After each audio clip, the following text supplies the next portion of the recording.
Hey, movie fans, and welcome back to another episode of the Uncharted Media Podcast. This is episode 175. Wow, it's like a quasi milestone. It's not like a biggie, but given that it's kind of a big milestone, and that a big superhero movie came out this past weekend that we'll talk about in a little bit here, and just because we needed a discussion topic that we could talk about for a while, because news-wise, oh my gosh, it's a dead week this week. We're tackling the big one, guys. Our top 10 all-time favorite comic book movies. Not just Marvel, not just DC. Any theatrically released, it has to be theatrically released, comic book movie is fair game. Oh, Josh is already questioning things. There's only one on there that I'm not 100. I might have to Google. But hey, hi. How you doing tonight, Josh? I'm good. I've been gone a week, my dude. Oh, I heard you made some promises last week and some freaking Darth Jar Jar. I shouldn't be allowed to do Q&As anymore. I love it when you do Q&As because you give me what I want. Oh my gosh. Last week I'm sorry I wasn't here. Work was crazy and then my birthday was that week and oh man. And you turned old. Technically speaking, I'm officially an adult, whatever that means.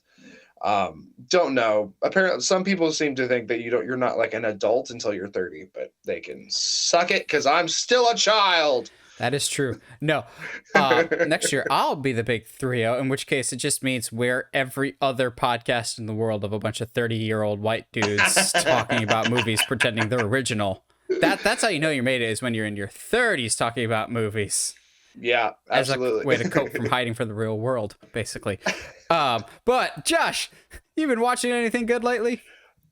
Oddly enough, whenever I'm off, a week, I seem to watch a lot. So outside of the big air quotes superhero movie that dropped this weekend, I also watched Secret Life of Walter Mitty, which is one of like my top 10 favorite movies for my birthday. And I rewatched Bird Box with my little brother. Oh, the Sandra Bullock movie? Yeah. It's fine. It's a thing that happens. It's not bad, but it's not like, oh my gosh, it's amazing. A quiet place with a different sense. Yes, correct. He had his wisdom teeth taken out, so he has been like super bored all day. So bored that after we watched Bird Box, we watched for my first time Don't Look Up. Finally, I finally watched that, and I think it just hits too close to home for some people. It's funny that you bring up Don't Look Up, because you know who did Don't Look Up is Adam McKay. Adam McKay is also in the news lately for some other project that he did, Winning Time, the HBO show about the Lakers that like everyone and their mother is apparently going to sue Adam McKay for being like, this isn't how we really are in real life. I've seen the whole show. The finale was this on Sunday. I really, really enjoyed it. I had a big basketball phase in junior high, and so I just like sports history in general. So I was interested in the show, and I could separate this is clearly not how Magic Johnson and Larry Bird are. This is not how Jerry West is. This might be how Dr. Buss was. As a whole, I really enjoyed the show a lot, and it's already been picked up for a season 2. I think you would enjoy it. I know, like, any sports person, I think, can mildly enjoy it, but it's just a really well-done show that obviously takes some creative liberties. What I would like to see next, though, is obviously we're getting a season 2, and this season was all about Dr. Buss and Magic Johnson's rookie years of 1980, of what can the Lakers really do, and they're willing to risk it all and basically change basketball. If I'm the creators of this show, I fast forward in time a little bit, because this takes place in 1980, I would fast forward ahead to 1984, because that's the first time that the Lakers and Celtics met in the finals. And then also, because that's hinted at a little bit, but that's like, it's the very early stages of this rivalry that we would know later on down the road. Also, there's some other minor event that happened in 1984. some green as grass rookie named Michael Jordan came into the league. And I'd be very curious to see how the show would portray rookie Michael Jordan compared to how everyone else on the show is portrayed. Everyone's not always necessarily the most accurately portrayed character-wise, but in terms of physical appearance, it is terrifying how good the casting is. If you see some early pictures and some early game footage of like rookie Magic Johnson, I don't think it's an actor. I genuinely think they went back in time and got young Magic Johnson to be in this show. The guy that plays Kareem Abdul-Jabbar is outstanding. Larry Bird from the back looks accurate. It's the front that I'm like, eh. It's a really good show.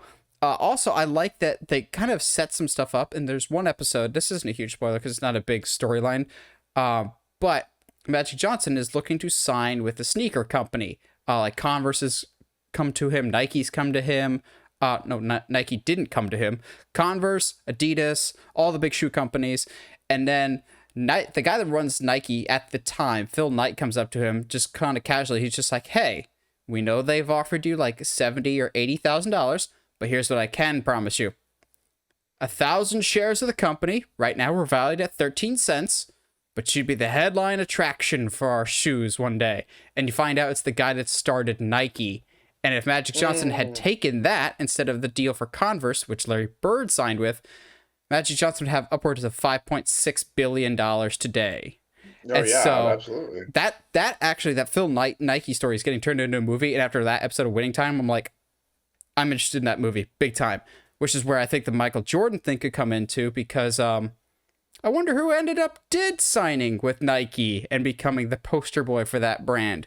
So overall, if y'all are on the fence about Winning Time, I'd check it out. However, I will say it's a very much an HBO show. Make of that what you will. I think certain things are cranked to 11 when they don't necessarily need to be going. I don't need to see a coked out man with a cobra. Why not? What could possibly go? You know what? If they're going to go that hard in the paint on it, then we need the 93 Bulls season, because like the actual Dennis Last Rodman, Dance. Yeah, like with all the stuff that Dennis Rodman does, like, oh yeah, no, yeah, absolutely. Showing Dennis Let's go, actually hooking up with some aliens. Oh my gosh, Dennis is a character, I would love bro. it.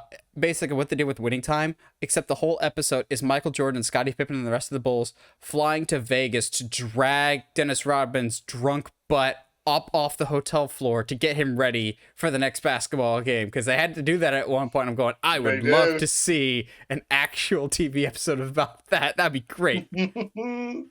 Oh man, that would be fun. Yeah, like, well, look at us, like, you know, watching stuff this week, man. Like, and some other thing that came out. Do we have to talk about it? Do we have to? I feel like there's an expectation that we need to. Okay. Spoiler free, obviously, I guess, until later. So we can't talk about Hugh Jackman coming back as Wolverine and all your wishes and dreams. Then Batman shows up and all your crazy wild theories were 100% true. There's nothing wrong with this movie whatsoever. All the rampant fan speculation that wasn't at all caused by the marketing campaign of a monster of their own design. I'm sure that had nothing to do with our factoring in for this movie. Yeah. This is a movie that happened. Doctor Strange and the Multiverse of Madness is not bad, but it certainly isn't good. I prefer the first one. Yeah, which is saying something, because I don't think you liked the first one all that much. I will say, I rewatched the first one in preparation for this one. It's actually more helpful to watch WandaVision than the first Doctor Strange for this. There's not a whole lot. Really? There's not a lot of elements from the original Doctor Strange that you need to know, other than, hey, he had a thing for this girl named Christine Palmer, but if you didn't watch the first one, you absolutely can get it from this movie. But rewatching it, it's pretty good. It's definitely not top tier Marvel, but it's pretty good. It's like a not quite as good, but slightly more visually interesting version of the first Iron Man movie. That's what it is. This movie was more self-contained than I was expecting, and I think that disappointed me.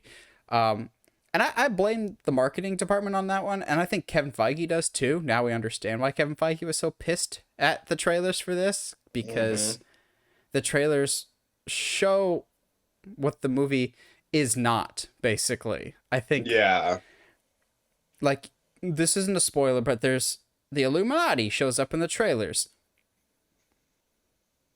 That's kind of the extent of the cameos that you should expect, and not all of them are utilized well, I'll say that.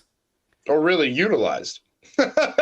I I think maybe one or two of them were the ones that we were expecting. But like also none of the people in that are traditionally in the Illuminati's, kind of, give or take. But so it's like, At least all three of them right, are. cool. Yeah. At least three of them are. Let's see if I Excuse can describe them without giving away who it is. You've got Mr. Clean, the Gimp from Pulp Fiction, and Gumby.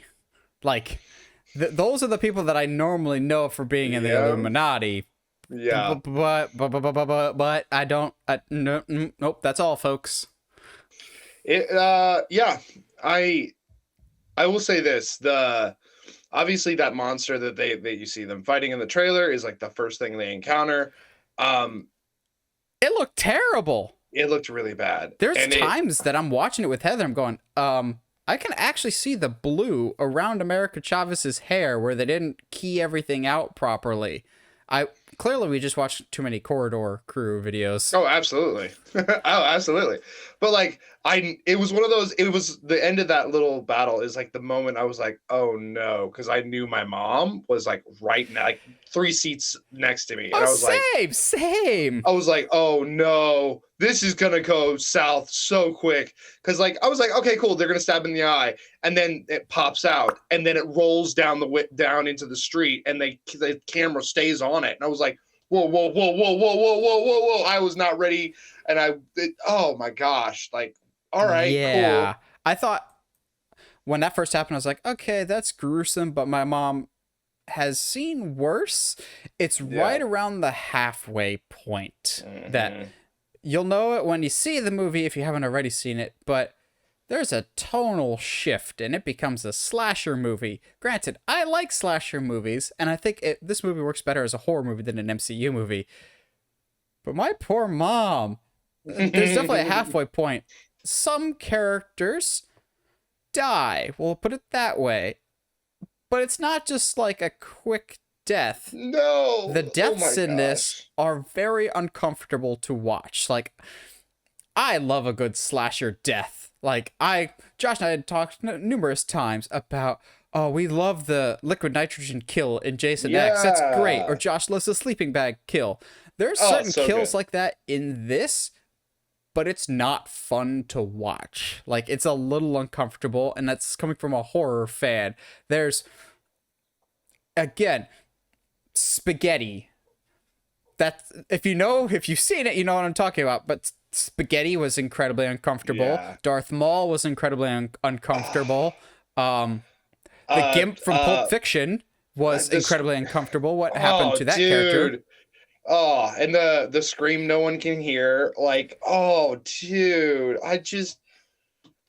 The White All Room. Right, let's get into the news so we can talk about that last topic, and then we can kind of do some spoiler talk, because I would love to actually discuss some of this with you, so that some of our listeners can hear some of it, our opinions on certain things. Is there anything besides the Illuminati stuff that you want to make sure we point out for Doctor Strange, though? Anything else you did like or didn't like? Okay, I will say this. Obviously the trailers do not hide who the actual villain is. Well, I don't know. The trailers say that they hid it, and I'm like, no, you really didn't. No, you did not. So Wanda is the villain of this film. She's my favorite character of the movie. But that's also because she's technically the main character of the movie. Yeah. I will say, I was very surprised by how quickly they revealed her to be the villain. I was expecting it to be like a halfway through plot twist of like completely shift it, but expect the turn pretty quickly, guys. I was very surprised. Too. Yeah, I think that's the problem. And I've seen a lot of people debate this online, and I kind of agree without delving too much into specifics, the reason why she is evil, or the reason why she's doing the things she's doing, is partially explained in previous Marvel projects. But the biggest factor as to why she is the way she is was shown in a post-credit scene. And someone made the Mm-hmm. argument, and I kind of completely agree. You can't put information that vital to the progress of a character's arc or the future of your movies, something that narratively important, in a post-credit scene. Like, cameos and everything else are fun, but when it's something this important to the overall story, into a certain character's way that they interact with other characters, Yeah. I think the only other time that I could think of that this should not have been a post credit, it should have been in the actual movie itself, is the post credits for Thor, when we find Mm-hmm. out Loki is possessing Dr. Selvig. But that Yes. feels not right, because even in Avengers, he possesses Selvig there. So we find out he wasn't actually controlling him all along. But yeah, Mm-hmm. the reason why Wanda is the way she is from a post credit scene of another project. And I'm going, you kind of And expect people to know every post credit. Like, sure, the diehards do, yeah. but you're still trying to cater to the casuals. This movie's not for casual movie fans. I'll tell you that. Yeah, I agree. And like I think even with that post credit, it's not even clear what they're saying in that post credit either. It's so I'm there's a lot of issues that I have with this film, but I think it's worth at least one watch, especially if you're a horror movie fan. So we just talked about Doctor Strange and the Multiverse of Madness and that being in theaters. Well, when I saw it, I think my theater done goofed, because I was supposed to see the Avatar The Way of Water trailer attached to Doctor Strange and the Multiverse of Madness. I did not. The last trailer shows, and then they do like the weird, like, make sure you have your Coke, which is always kind of weird to me that they show that as the final trailer. I'm like, I'm sitting in my seat. If I wanted to drink, I already have a drink. But I start the movie and I'm leaning over to Heather. I'm like, we didn't miss an Avatar trailer, did we? She's like, no, there's no Avatar trailer. I double checked with my mom. I was like, did I miss an Avatar trailer somewhere? Like, no, there's no Avatar trailer. So I think my theater Oops. done goofed, because that was the whole hook for the Avatar Yeah. trailer. It was supposed to be a week, but I guess not. Was you can only see the trailer for the new Avatar: The Way of Water in theaters attached to Doctor Strange and the Multiverse of Madness, which is a good marketing idea. I remember when Yeah. the Phantom Menace trailer was attached to, I think it's Meet Joe Black. That's the only thing Meet Joe Black is remembered for nowadays, is the Phantom Menace trailer being in front of it. So I had to wait, like a normal person. I had to wait and see it on YouTube, which, not to be a stickler and defend James Cameron, but I think it would have been better if I saw it in the theater, because I'm sure that's how he would have wanted me to see it, as opposed to a tiny little monitor on my computer before I see it on my TV at home, which is even remotely close to a theater. That being said, even after seeing the trailer, my thoughts are no different then than they've been for the past 13 years. I'm not overly excited for this. This movie came out too late.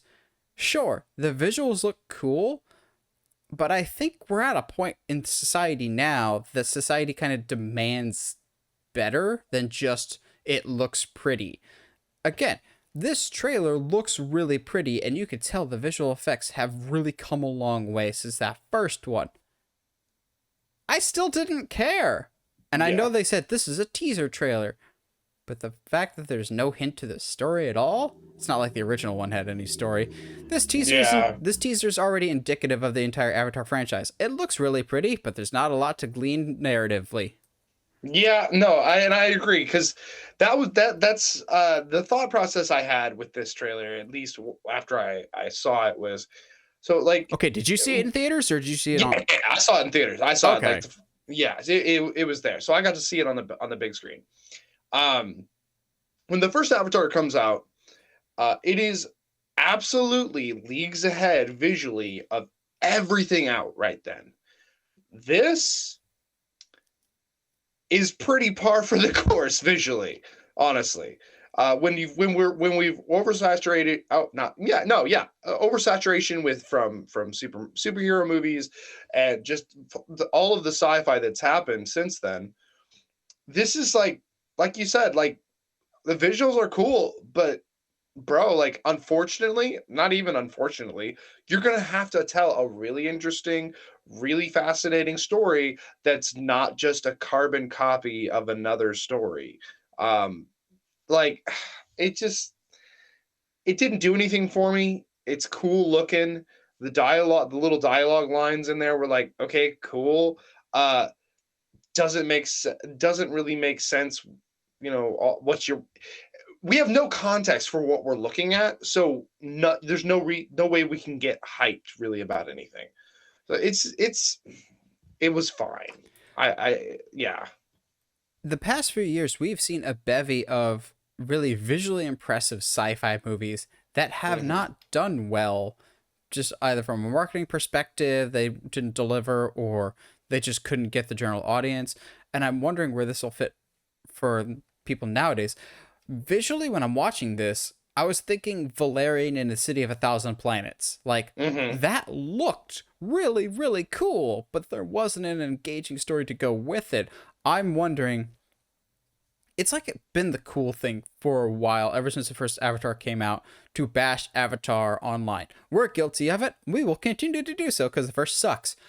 I'm wondering how much of the general population, besides the 1% that is film on the film community online, which always seems to think that they're the prevailing thinking of the general population, which is far from it. I'm wondering if the general population is interested in Avatar. Like, it's the cool thing for to hate on the original Avatar, but does the rest of the world still think that? Is there still an appetite for Hmm. Avatar? I don't know, because while I don't particularly enjoy the rides there, the World of Pandora at Animal Kingdom here is still mobbed every single day. The Flight of Passage ride still has the longest waits of any theme park in Orlando. So maybe there's still an appetite that's just not film Twitter, so to speak, for Yeah. Pandora. I'll just be very curious. I think this movie, though, has to get at least 1 billion or it's a disappointment because that first one is number one grossing box office movie of all time. If you don't get 1 billion, which is less than half of the original, I think it's a disappointment because you've waited for so long. Yeah. No, I agree. I think the thing too is uh I re I don't want to do this movie to do well because I don't like the series, and I don't like that James Cameron basically saw the Star Wars prequels and was like, "Oh, dude, I've got all these ideas for new Avatar movies. I should just write a bunch." And then wrote like quote unquote wrote 8 movies. Okay, buddy, sure. Um, that bothers me. So like there's a small part of me that doesn't want this movie to do well. However, I want more sci-fi. And I so in order for there to be more sci-fi, sci-fi has to do well in theaters. And so I'm very torn. I want this to do well for the other projects that it might studios might see, okay, this is working or this is making a ton of money. Well, let me fund some other sci-fi projects.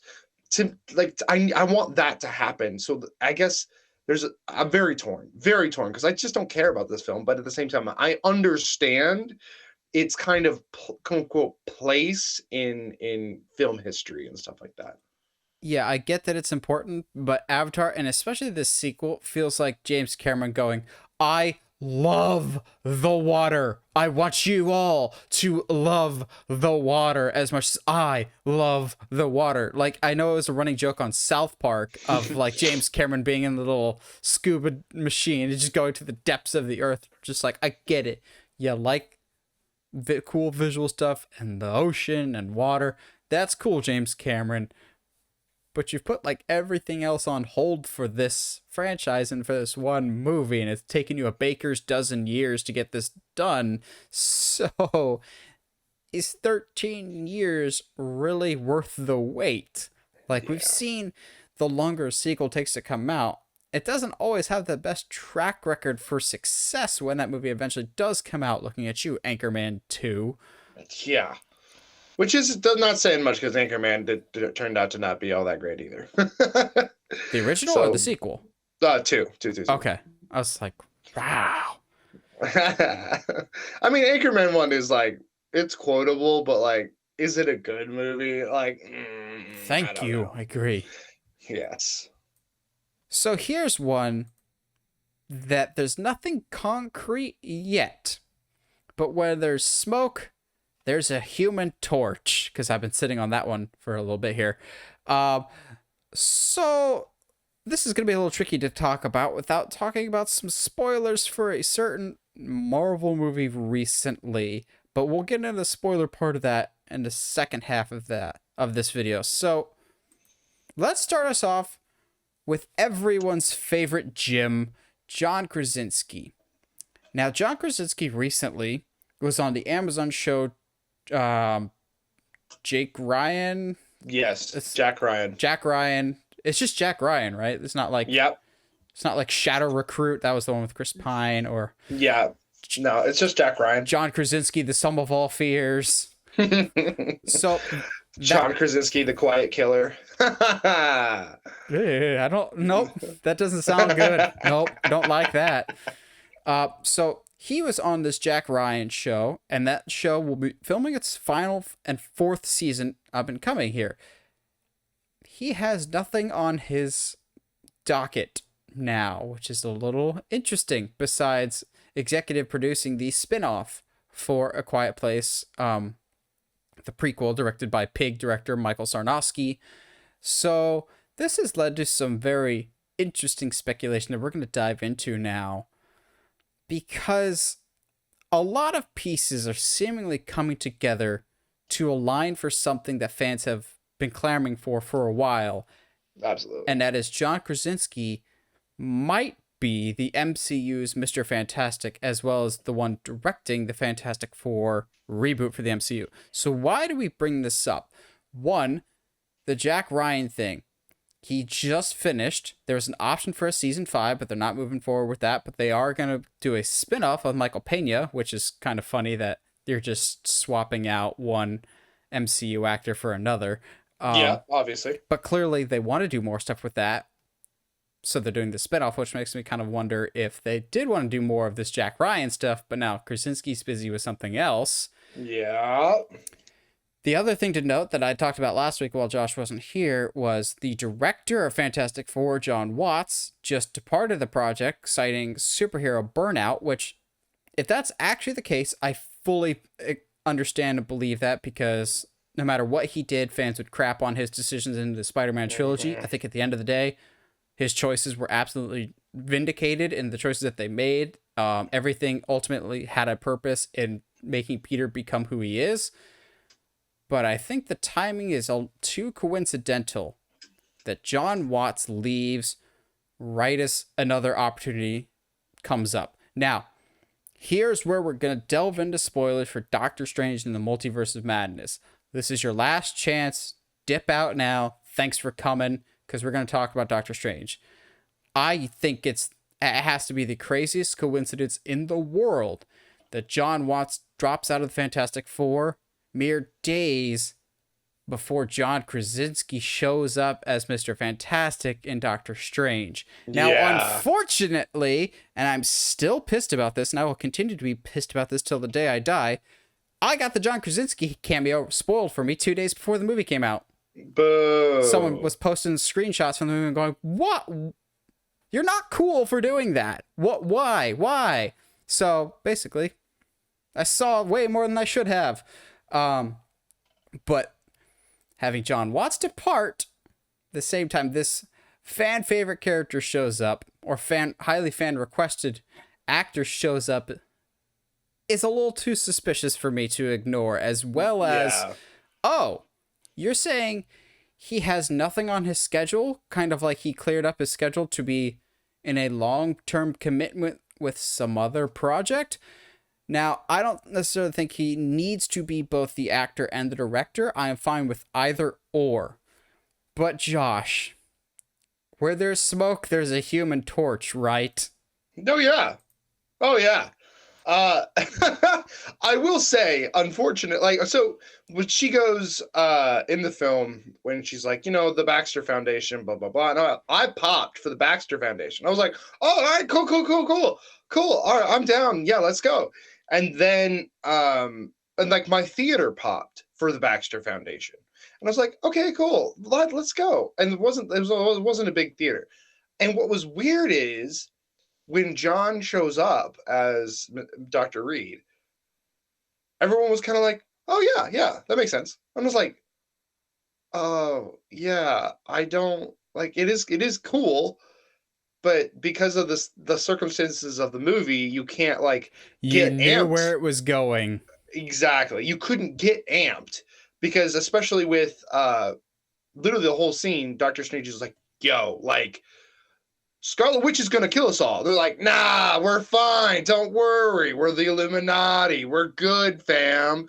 Um, and first of all, the build of it leading to her blatantly murdering and decimating them, the Illuminati, is fantastic. Seeing her like literally just walk through the Illuminati headquarters, just dismantling Ultron droids, was really cool and like kind of terrifying. Um, but at the same time, mentally, I don't know if I'm going to be able to look at John Krasinski's Dr. Reed, Mr. Fantastic, the same after I just watched him in his first appearance get turned into literal ribbons and float off into existence. Like, what a way to introduce a character. You know what I mean? Like, to me, that's such an intense way to bring in somebody and go, hey, you know how obviously anybody can be anybody in this universe. That's why Captain Marvel looks different, and we have Captain Britain instead of Captain Marvel. But also, people look exactly the same. So their rules of multiverse are very weird and don't necessarily make a lot of sense. Well, I think they did that. Getting back to the Mr. Fantastic thing, I think Yeah. they did that to test the waters to see the audience reaction to John Krasinski as Mr. Fantastic. They can be like, well, if the audience is really responding to him, then we'll go ahead, strike up a deal with him, and make him the MCU's Reed Richards. But if the audience was kind of lukewarm, or just like, oh yeah, that's fine, then they can just explain it away as he's a different universe. Like in Mhm. that universe, as we mentioned, Maria Rambeau is Captain Marvel, and Peggy Carter's that version of Captain America, so to speak. So there's all variants don't always look the same. That being said, some variants do look the same. We saw a bunch of different Doctor Stranges, all Mhm. Benedict Cumberbatch. We didn't get a oh, that would have been cool. Is if there was a Rachel McAdams Doctor Strange That would have universe been out there. That so would have been if cool. Christine became the Sorcerer Supreme in the universe. That would have been awesome. Um, but I think them purposely putting Mr. Fantastic in a multiverse movie first is akin to putting Spider-Man in Civil War. Of like, okay, if you respond to certain elements, we'll keep those elements. If you don't, we'll ditch them for his solo movie. Again, Mhm. like if you like Krasinski, we'll go with Krasinski. I've wanted Krasinski for a while. I think they will go with him. And more things are kind of lining up to make me think that of having the Fantastic Four director drop out right before Doctor Strange comes out, having John Krasinski actually finally show up as Mr. Fantastic, and now he's in the clear. He has no future projects. I would not be surprised at all if they announce that soon. Like, I think they'll wait a few weeks. This was the news that last week when I talked about the Fantastic Four director leaving, there were certain elements that I was withholding because I didn't want to talk and spoil it for everyone else. But this is what I was referring to. Of I think in a few weeks, once more and more people have seen Doctor Strange, and the spoiler becomes not a spoiler anymore, it just becomes common knowledge. Then they will announce John Krasinski and be like, "Oh, we meant to set this up the whole time. That was our plan." Because the MCU has Mhm. never called an audible ever. They always have everything Never. 100% mapped out, and Spider-Man was always intended to be the Spider-Man that he was meant to be, dating back to Homecoming. When do you expect Krasinski to be announced, and when, if so? Yeah, I think a couple weeks. two to 3 weeks, I think, makes the most sense. Give everybody a chance to. Anybody who's going to see it in theaters, I think after 2 to 3 weeks will have seen it in theaters. So it'll be kind of more of like a general knowledge thing, like you were saying. Absolutely, I don't see any reason not to at this point. I personally, I liked him as what we got of him. I liked to hit him as Reed. I think the question then is who fills out the cast, the rest of the cast. Do we bring Emily Blunt in? Do we do it? Do we bring in Zac Efron as Human Torch? Actually, honestly, I would like it, but Zac Efron has definitely become too old. He's now playing father figures in movies, and Firestarter coming out later this month. I'm just going, age sucks.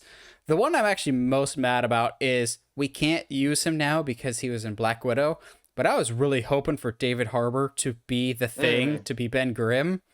Yeah. But I think within the coming weeks, we've heard nothing about Fantastic Four for a while other than John Watts leaving. I think we're about to get a lot of news really fast about this. Yeah, I think absolutely. they were waiting for Doctor Strange to come out with the Krasinski stuff to go, okay. Also, fun aside, Elizabeth Olsen has said in interviews she never met any of the Illuminati during filming. So they must have filmed at 2 separate locations to keep secrecy. Yeah, I would think so. So I would not be surprised if we're going to get a bevy of Fantastic Four announcements real soon about like it'll be who's directing the movie, who will be the replacement for John Watts. I wouldn't be surprised if it is Krasinski. It'll be a joint announcement of he'll be directing and starring, or they'll wait and then just drop everything all at once of director and here's our Fantastic Four, so to speak. Dude, that would be so crazy if they already have everybody cast. Oh, that would break the internet. I absolutely guarantee that would break the internet. Yeah, I think we're going to get some news soon, and frankly we need to, because I still maintain that it might come out in 2024, and if that's the case, we should probably start getting a move on that, people. Like, we haven't really heard anything for a while, and so maybe it was John Watts figuring stuff out, maybe it was Marvel trying to keep stuff quiet. Bring it full circle, I think there's too much smoke here to be ignored. Again, this is not fact, we're not stating this is fact, but this is just one of those, like, I feel really confident about this. If we're wrong, we're wrong. If it's not him, I said last week some other options that are like besides John Krasinski. I'd like Krasinski to either direct or star in. I am fine with either option. If he's not a director, just bring him back as Reed. And I think Multiverse of Madness was just there more or less to test the waters, to see how audiences would react to him. Of going, okay, yes, maybe this is like the audition of, okay, if you do well with this, we'll try you out in the larger context. Yeah, and like in that aspect, I can totally see that, because that's it's too little of screen time for you to really do anything else with, honestly. Well, this episode, as per usual, is sponsored by TeePublic, your one-stop shop for all your Uncharted Media merch needs, whether it's t-shirts, hoodies, mugs, notepads, stickers, whatever your heart desires with the Uncharted Media logo or other fantastic Uncharted Media designs. Go there, support the show, and wear awesome stuff. Now, we got I'm sure, a lengthy discussion here involving our top 10 all-time favorite comic book movies. Now, I think it's very important to bring up the distinction that these will obviously be our biased favorites. We're not saying that these are the best comic book movies ever made. These are just our individual favorites. Like, there's some movies that you'll be like, well, that should be higher. From a technical standpoint, yeah. Like, I'm sure some people are probably going to be pretty pissed where I put Logan on my list. Spoiler alert, Logan's on my list, but some of y'all might be pissed where I put it. Just because this is my best list. Like, my favorite list. It's not necessarily the best in terms of quality. It's my personal favorites list, and I'm sure Josh thinks the same thing. I will also say it was tough making this list, because you gotta... With 10, some unfortunately have the number 11 or number 12 that just, like, barely missed the cut. So stuff like Batman Begins Batman Begins, Into the Spider-Verse, Yeah, Thor stuff like that. Ragnarok, like stuff like that. The Crow, all of these I wanted to put on there, but there's just not enough room in my 10. I'm hoping at least some of those are on Josh's list. I mean, I think it's really funny because you and I know each other well enough that I feel like I could guess some of them, but I I think know Josh could guess all 10 of mine, but just not. I probably could. Actually, I think Josh could guess 9 out of the 10. One of them I think is a wild card, but the question would be where would I put each one, so to speak? And the answers might surprise Josh a little bit today.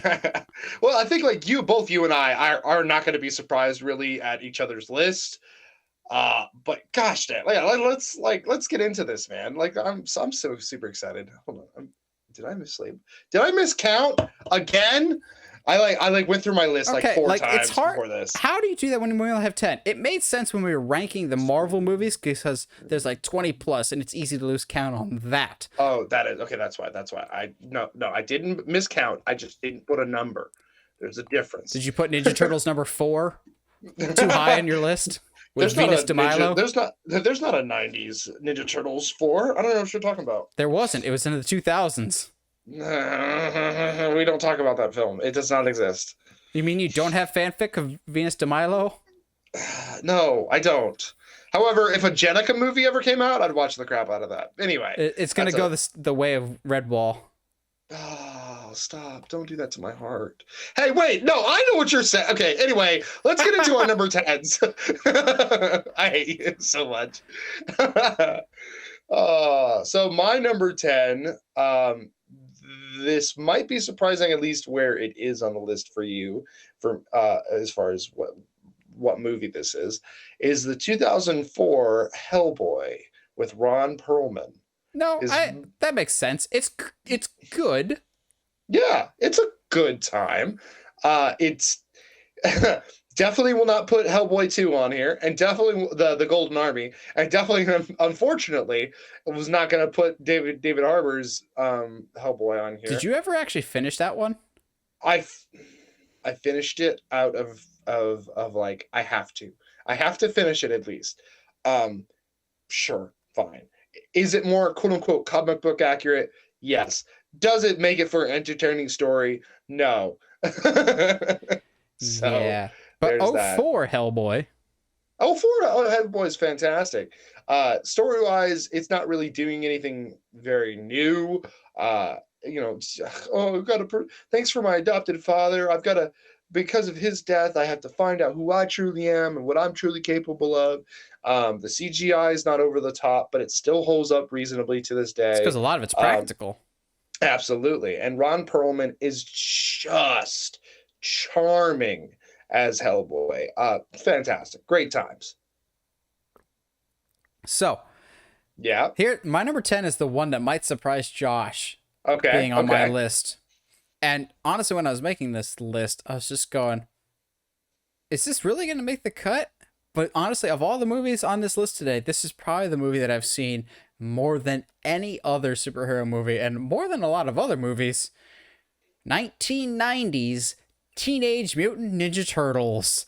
This movie, I think I could actually quote the entire movie. I wore out the VHS. I wore out the DVD. I'm still waiting for them to make a 4K remaster. Yes, I have the Blu-ray trilogy, but I would like a 4K remaster of that original one and no others because, wow, Secret of the Ooze has not aged particularly well as I get older. No, it has not. I think it was Honest Trailers. I think it was Honest Trailers that pointed out when they get stuck in the trap. I'm like, Leonardo has swords. Why doesn't he just cut them down? The fact that they never actually use their weapons is the second one. But the first Ninja Turtles in 1990 has great action, great comedy, great wisdom in terms of wise man once said, forgiveness is divine, but never pay full price for late pizza. Pizza guy's got 30 seconds. Pizza dude's got 30 seconds. I love that. And I think for me, and I'll definitely talk about this more later, there's so much to like there. And I think even it's a practical film. and there's not obviously not a lot of CG that they did in this film because of the time that it was. So it's a lot of it is practical, but like just the idea that the heads are completely animatronic, it was like To the point incredible and you could like see the game people's faces at times when they open the Yes. mouths too wide. The best Casey Jones ever. Oh, absolutely. That Casey Jones is fantastic. What you guys did there is a first-class felony. So, you're going to be spending some time in the penalty box. We got 5 minutes of checking, 5 minutes of four-high sticking, and if we're lucky, a little bit of home run derby. And then I love when him and Donnie have that alphabet insult going back and forth. Puss, breath, fart, liquor. No, that's Sandlot. When they're working on the car and they're going alphabetically, making fun of each other. Yes, but also like it. the fight choreography for people in big, hot, sweaty suits is surprisingly good.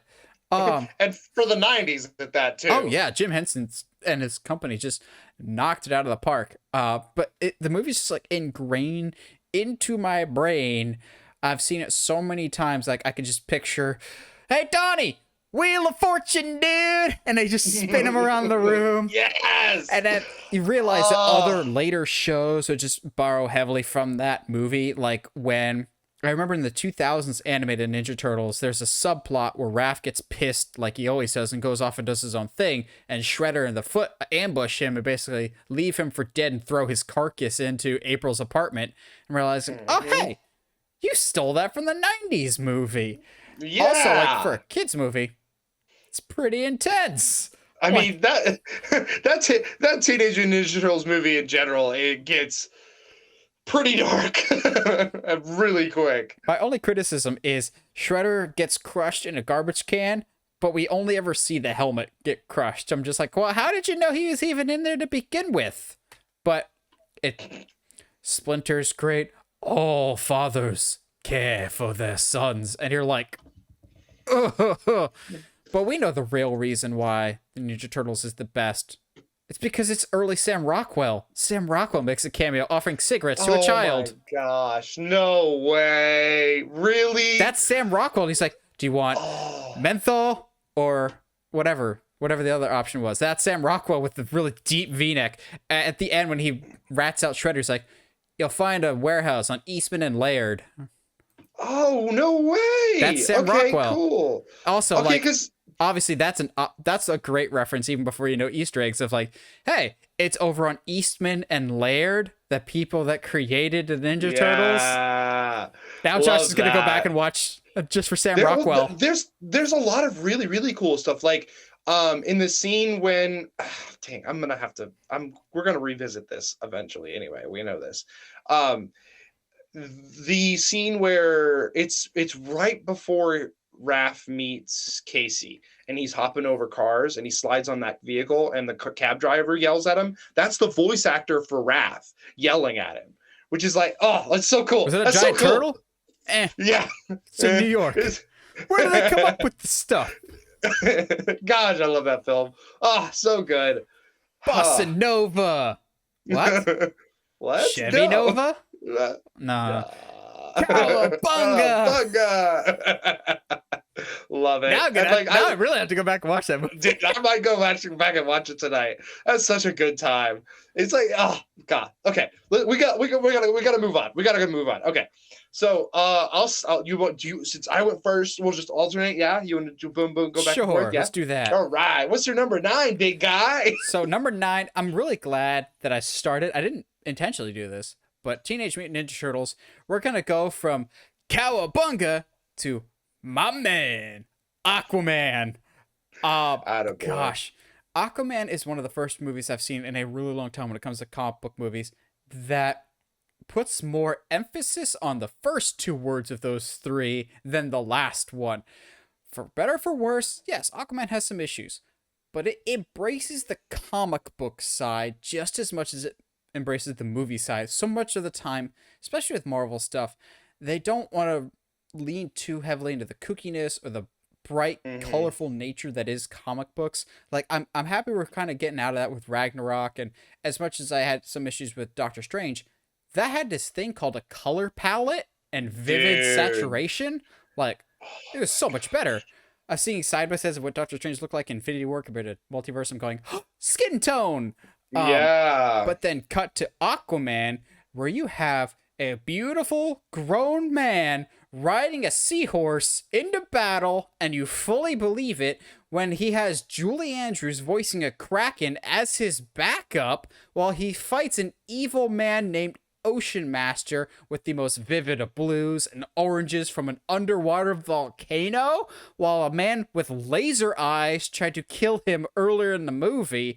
Aquaman fully leans into its source material, and I love it for it. It is proud to be a comic book. There's so many times that I felt like I was reading the big splash panels, the full page panel of a comic. I'm like, oh wow, that takes up a full page or even two.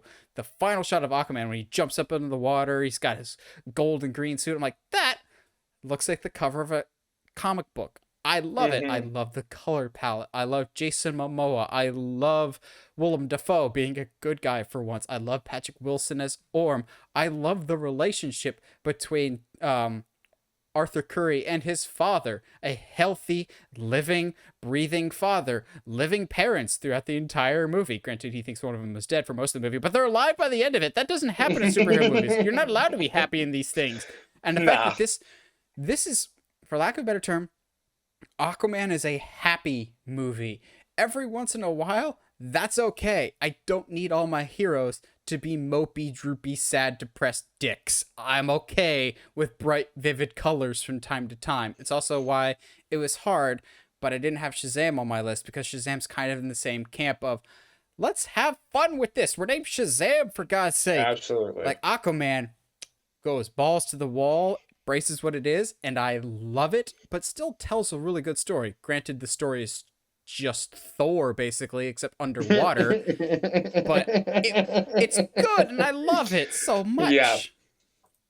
I agree. That's we'll be returning to that one as well. Under the Sea.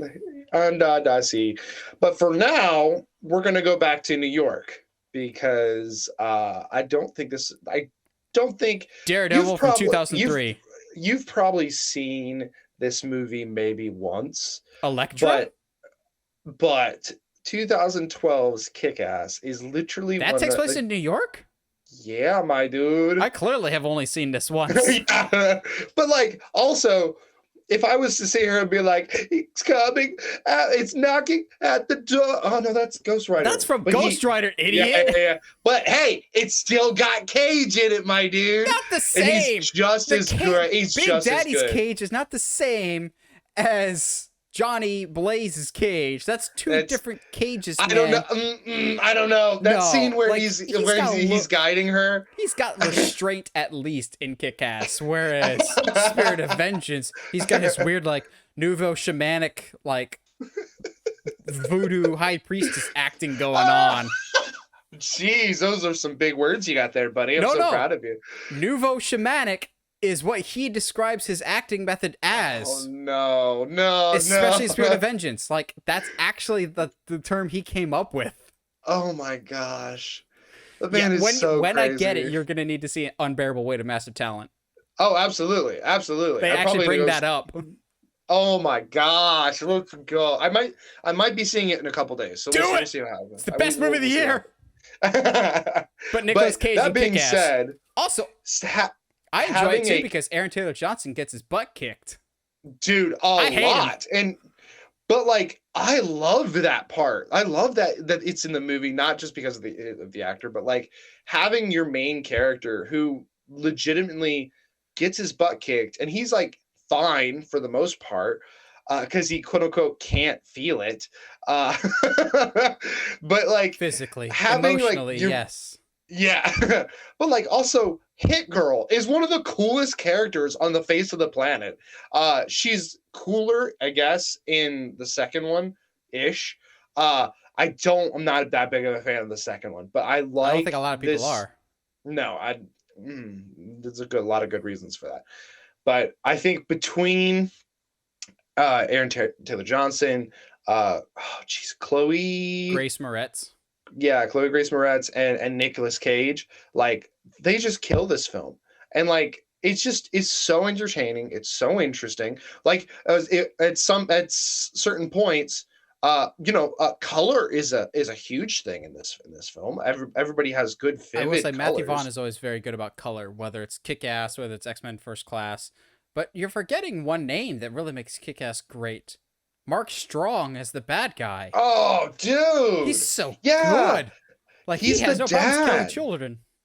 Yeah, like there's like legitimate moments where like this guy is an absolute terrible person, to the point where like where his son is kind of like like a villain junior. like McLovin.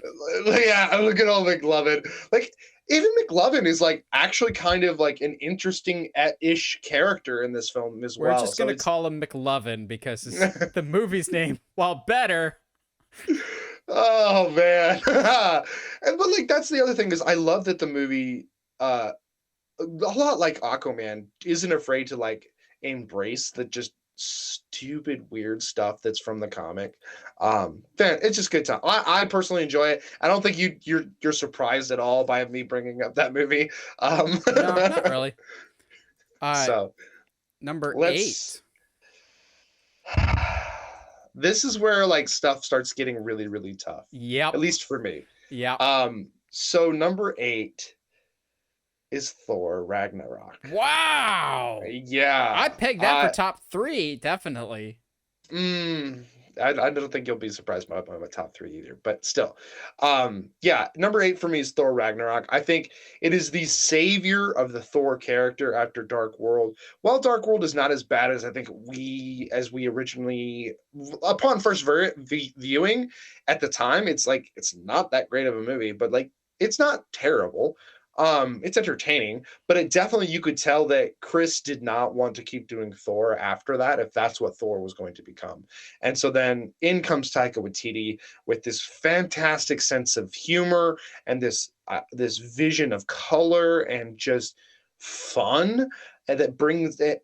Thor is a completely different character in the best kinds of ways. All it took was a Um, haircut. all it took was a haircut and teleporting to a new world. But And meeting a rock man.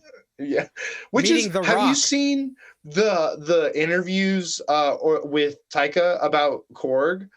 I I don't think saw so. this randomly. He was like, so they had so I have it in my contract that that I can do a pass by on the script, a final pass, as far as if I need to do dialogue script like tweaking or what have you. And originally they had this rock character, and Marvel was kind of like, yeah, like he's there. We don't really have big plans for him or whatever. And I was like, cool. Well, could I voice him? They're like, yeah, that would be funny. And then he's like, and then they see like the test movie, and they're like, man, this core guy's around a lot more. Piss off, Ghost. Fantastic. Even So the side long, new characters are Doug. entertaining. They're so good. Jeff Goldblum, who I going into this movie was the one guy I was not sure about, is absolutely the best thing in Because this he's movie. just Jeff Goldblum, basically. He legitimately is. But like I love that it's an obvious intention that he tries to, while be entertaining, is still like villainous and still feels like, hey, like something actually might go wrong here. Like he's not just like a real charming guy. Like there's a sense of dread behind those eyes. And Like the just real like Jeff Goldblum. that man, I love him to death. But I But don't know even if I like want to have a conversation with him. I don't know if yeah, I'd it's be able also to follow terrifying. it. Um, but like Mark Ruffalo finally getting a moment to shine in this movie too, both as Hulk and as Bruce Banner it's just a great movie. The music's fantastic, Oh, the action's music is fantastic. so good. God, like it's such a good movie. So, like you surprised me with your number 8, I might surprise you with my number 8 because it's usually pretty high on my list for a lot of things. Mhm. But granted, there's been some other stuff that's had to dethrone it. Like some other stuff has to be in the way of this, unfortunately. So my number 8, Captain America: The Winter Soldier. Really It interesting. had to Okay. slot somewhere, which sucks to say because for a Yeah. really long time it was my number one favorite MCU movie, and it's absolutely still under discussion. As a standalone movie, there's absolutely a strong argument to be made that it's the best. I love the Winter Soldier so much. I don't mind Captain America the First Avenger. Actually, the older I get, the more I like it and appreciate it. I think that and the first Thor are actually kind of underrated with the rest of the MCU. Everyone's like, "Oh, Ragnarok's great. The first Iron Man's great." The first Thor is not nearly as bad as people make it out to be. And Joe Oh Johnston no. did a really good job with the first Captain America of embodying that era's Captain America.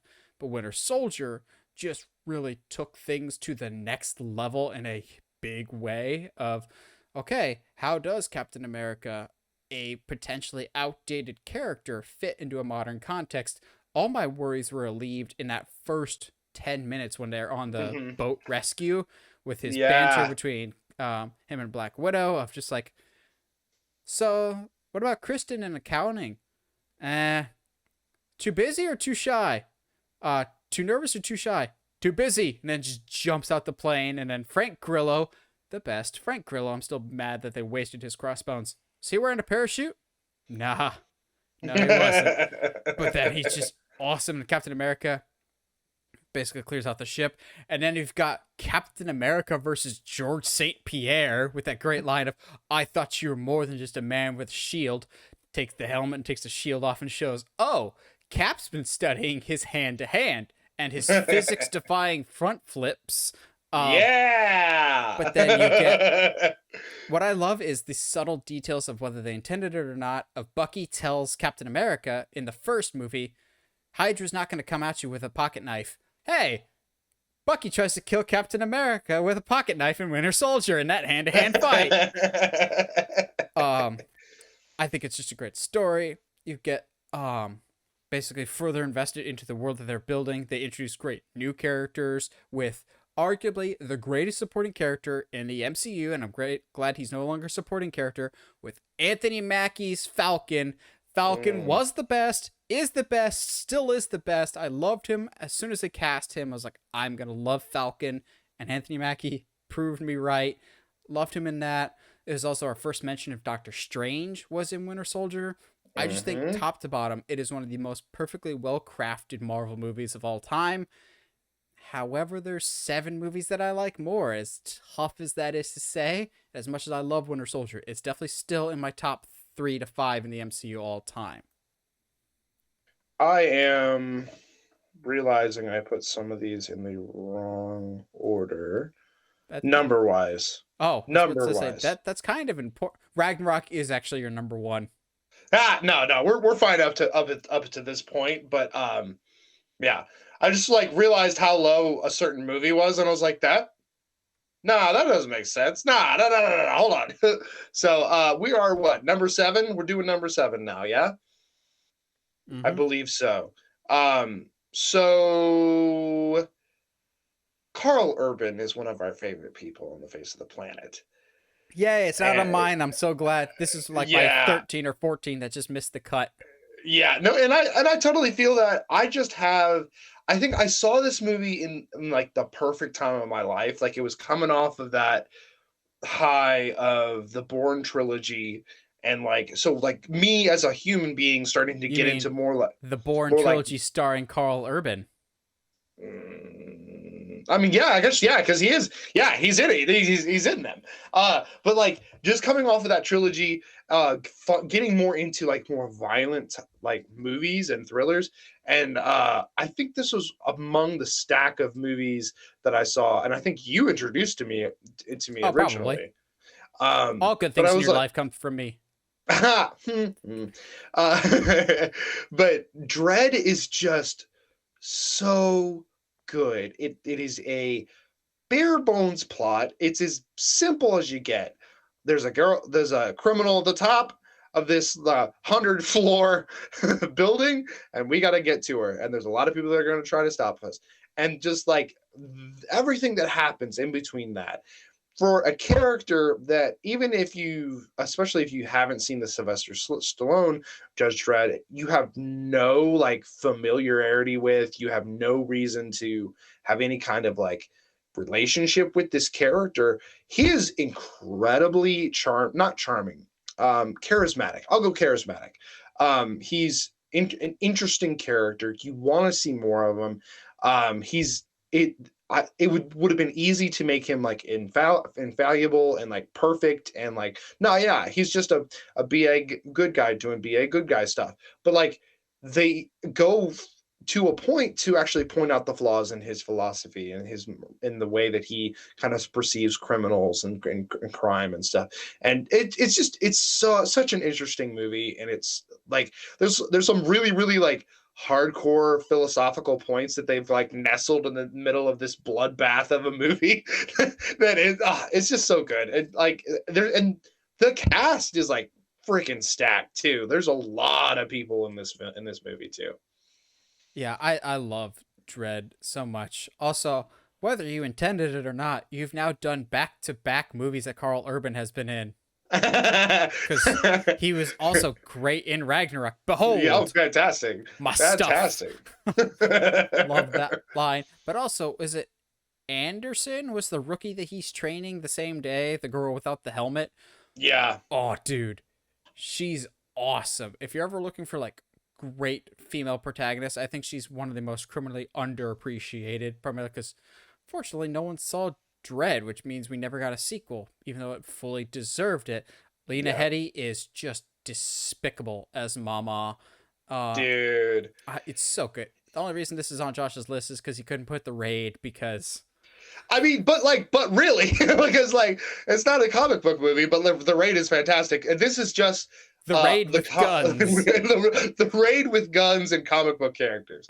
And it's absolutely drugs. CG lots blood. and lots of I had no question. I'm fine. Whatever. The CG took some work, but I think that might have been due to like a not as up to par 3D post conversion, because I remember that this was in 3D and the 3D was not particularly good. So once again, more reason to hate Avatar, because I'm worried that theater's going to go back to, oh hey, let's just make 3D movies again because Avatar did it. No. So my number 7, Dread is very, very violent. I would say somehow though it's less violent than my number 7. Because my number 7 goes for more of the realistic violence, whereas Dread is like sci-fi violence. Yeah. I'm talking about James Gunn's The Suicide Squad. Attaboy! The movie that dethroned Aquaman as my favorite movie in the DCEU. I was excited for this movie, but I didn't know how much I would like it until the first 5 minutes when I'm just going, oh gosh, I'm in for something special. Yes. I mean, I think we can talk about spoilers because it's been out long enough, but the moment that I knew, oh god, I'm watching something special, is, did anyone check if the weasel could swim? And seeing Weasel drown within the first 5 minutes when they've set up this character of like the most tough, awesome, hardcore mercenaries, and this one thing that no one really knows what it is, he's totally harmless. He's just murdered 17 children. He just drowns in the first 5 minutes, and then the next 5 minutes you see Nathan Fillion pop his arms off and slap people in the face. Like, yes, you've got the stupid humor. You've got the gruesome violence. But also, you get arguably one of the most beautiful scenes ever written in a comic book movie of, why rats, Papa? Because they're the most lowly, despised creatures in the world. If they have a purpose, so must we all. And I'm going... dude, that is so hard. And, like, they've set it up perfectly that Bloodsport has a fear of rats, and so Ratcatcher summons all the rats, and she's just holding Bloodsport as he's more or less fully immersed in his childhood trauma and is slowly working his way through it. But my favorite aspect of the Suicide Squad is the beginning. You set up this, like, macho, I'm better than you, dick swinging competition between Peacemaker and Bloodsport, and you're just going, it's just two alpha males trying to control the group. When in reality, the movie is actually setting up the main conflict between the hero and villain. And you're going, holy crap, that's brilliant. That way, when, spoiler alert, Peacemaker turns heel via Amanda Waller's like secret mission for him, and he's now going to kill Ratcatcher, you're going, oh, Bloodsport has to stop him. Oh, that explains why they've been setting them up as rivals this whole time. This was brilliant. And you actually got me to care about the death of Rick Flag. Like, dude, that oh hurt my God. so much. I'm not okay with that. And the fact that they continued that with Peacemaker and like actually feels guilt and remorse. You had the balls to have Starro as your main villain, and Polka Dot Man, who I just listened back to that episode today. I was on Polka Dot Man's side since day one, and I was vindicated because, Mom, he's a superhero! And then we know what happens afterwards, but yeah. It's the best Harley Quinn we've ever gotten, of her actually having a good arc of, even though they don't have Joker, it does a better job of Harley breaking free of Joker's possession better than Birds of Prey ever could. I'm my own strong, independent woman. All the cast have their own amazing arcs. You have a scene that makes you feel something inside with just a shark man looking at a couple and thinking, I wish I could have that. But you understand what he's feeling without any spoken dialogue. It's so beautiful. Yes, it's hard R. It's crude, it's crass, it's bloody, it's violent. It's also profoundly moving and entertaining and somehow life-affirming. You just stand up and cheer by the end of it. It's a mixed bag of everything good, and I can't believe that's what James Gunn is able to produce. I didn't have doubt so much, but I just didn't expect him to deliver this much. Yeah, and that's why it's my number 6. Yeah. Oh my gosh, like, dude, it is so. I think saying this movie is so good is an understatement at best. Like the music's fantastic. The way that Gunn, dude, kind of I like have listened to Ratism, dude, so many times. I bet. But like just him pulling the rug out from under you within the first 10 minutes of like, hey yo, like, no, nobody is safe in this film. And like immediately, like the amount of times you think Harley is actually and legitimately dead, and they actually sell that to you, and you as an audience member believe it because you made us care about all these characters in the first 2 minutes and then legitimately murdered all of them. It's fantastic. King Shark, while not my favorite version of King Shark is a shark, is still had I read. Yeah, we're all gonna die. I hope so. Gosh, like this movie hits on all of the notes that is my humor. But like you said, like it is incredibly moving. The way that the death of Rick Flag is the motivator for Peacekeeper's personal change. Peacemaker. In his, what did I say? Peacekeeper. Same thing. It's a gun, isn't it? It is. It's a gun in Apex. Let's go, baby. But is the change the for Peacemaker? In his show that came out shortly after this, which is fantastic, is like you see the pain in it. First of all, I knew John could act, but like, holy crap, does he like that piano scene? Oh, so good. But specifically, when he kills Rick Flag, the look on the amount of emotion that he conveys in his eyes of like, yo, like, I'm doing what like I think is right, but like, is this really right? Dude, Nate's got pop in his eyes. I've What's up, seen buddy? this movie several times already, but I'm just now dawning on me. You think the reason Peacemaker had that reaction when he killed Rick Flag is it was almost identical to when he accidentally killed his brother? No, it is. It literally is. Because he like literally he's like, no, I don't want to kill you guys. I consider you a brother. Like, oh no, that was not an emotional note that I was ready to realize on Mike. Oh my gosh, no. Like, obviously he killed his brother by accident, but almost like while they're quote unquote fighting, you think there's going to be some other form of resolution, but he accidentally ends up killing them both. Oh, dang you, James Gunn, your No! masterfulness. How dare you? And like using a throwaway joke like I use smaller bullets for an actual story resolution was like, oh my gosh, so smart. I I understand And he this had movie Calendar is, Man. yeah, dude, like there's so much good stuff. I understand if this movie is not for everyone.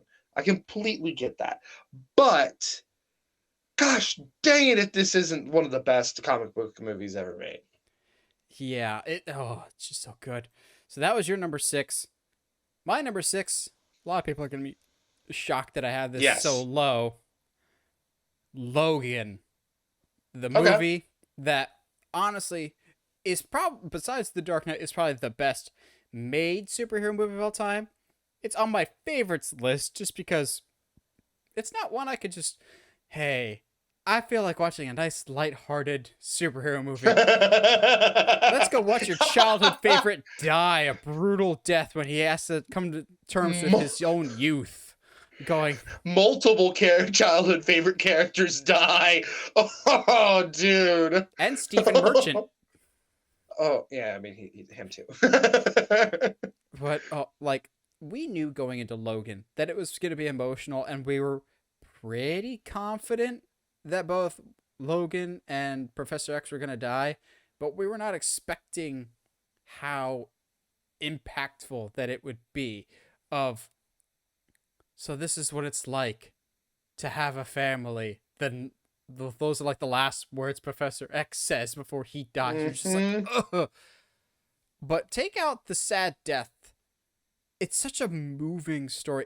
It really is just a western. It's a lone cowboy, basically, who's outlived a specific generation and is kind of just Hmm. wandering aimlessly, hoping to die someday. But he's been cursed with not being able to do that, while caring for basically his old father, so to speak. It's so emotionally impactful. It's basically The Last of Us, almost, Yep. of an old man, an old bearded man in flannel helping a younger generation that's a cure for something or a special child across country somewhere. It's what can I say about Logan that hasn't already been said? Hmm. Just like the Suicide Squad made me feel a whole bunch of different things: joy, um, and strong emotion of happiness, sadness, everything in between. Logan was that, just primarily the sad, but in a good way. It felt cathartic. It was such a beautiful end, and I, if you say otherwise, you're absolutely in denial. But when we all saw this in theaters, and he's holding X-23's hand in his, everyone's just bawling their eyes out. It's just super sad. But then she buries him, puts the cross over his tomb. Not a dry eye in my theater. And then the fools that this movie, the makers of this movie, are. They had to go and turn the cross on its side, make it an X, in which case everyone's bawling their eyes out, going, Oh, dude. no! But also, there's no better way to end it. Like, this is, it's so beautiful. I understand Hugh Jackman not wanting to come back to Wolverine after such a beautiful end, but Logan is just, it's what superhero movies could be if treated with reverence and respect. Granted, not all superhero movies need to be Logan. I'm glad we didn't get a whole bunch of Logan copycats after that. It was a very Hmm. special occasion, and I'm glad James Mangold was allowed to make an R-rated movie, and that we got to see Berserker Wolverine one time before he was retired, because, oh, that Woods Rampage scene. Oh, so perfect, dude. So good. Love it. There's a lot I'll say later about Logan. Yeah, dude, like it's a great time. I think we are on number 5 and it is Mm-hmm. your turn to start, my friend. Spider-Man Homecoming. Interesting. Okay. It had to be somewhere, and everyone's going, you put Homecoming above Logan? Yeah, I've seen Homecoming more times and it makes me less sad. This is a favorites list, remember? Uh, Yep. but Homecoming, as a person that grew up reading Spider-Man a lot, I read a lot of the original Stan Lee and Steve Ditko ones. I always wanted a Spider-Man that was in high school and stayed in high school and dealt with high school stuff.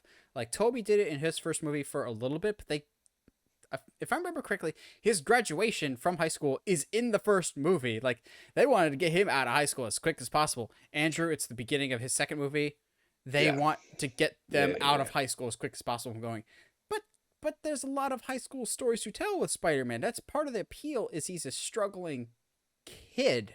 Like I still to this day, the best Spider-Man scene is not in Homecoming, it's Civil War when you get an character introduction to him and he dumpster dived for a computer and builds computers and he doesn't do sports.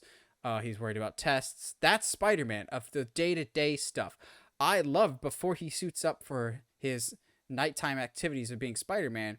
He goes around school for a while, going from class to class. I'm like, this is what I wanted. The day-to-day regular stuff.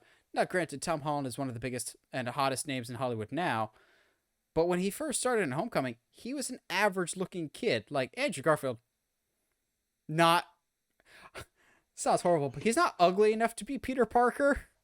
And Guy is too attractive. He not is saying that so Tom cute. isn't, but Tom is a very average. Like he looks like someone that I would have hung out with in high school. But he has high school problems, and also I appreciate that Homecoming. The main threat is not the world ending. It is someone stole a plane with expensive toys on it. I appreciate the small stakes of it. Also, Michael Keaton makes me poop my pants because good old God. Spider-Man will always be around to save the day. And you're like, well, consider me terrified and amused. Oh gosh. But I love that even from the get-go, when he's got that great scene with Ned, there's just like, do you bring your spider suit? I thought I was just gonna go as Peter. Nobody wants that. And so he's gonna come in as Spider-Man later, but he sees something off in the distance, and he's like, I want to stay for the party, but I know I gotta take care of that because that's my job is to be Spider-Man. And he runs through the open golf course because I've always wondered the question. I'm sure all Spider-Man fans have. What does Spider-Man do when he doesn't have tall buildings around? Well, now we have the answer. He runs through like Ferris Bueller, and I loved it. And I won't go into all the details, but because I've beaten it to death like a dead horse on this podcast, but the scene where he gets crushed by the rubble by the vulture. Fantastic. I will never not get choked up by that because that's the Spider-Man I remember as a kid. A sad, helpless Spider-Man that will always find a way to lift the burdens of life, lift him from others, lift him from himself. By having a cheery disposition, he will always be there to make life better for those around him, and he will always be the hero that the world needs. It's a smaller stake story. I love that. It got Spider-Man back to the basics that I always wanted. It didn't feel too grandiose. It didn't feel like they were in a rush to mature him, which I really liked. I agree. Fantastic. Great start to the trilogy.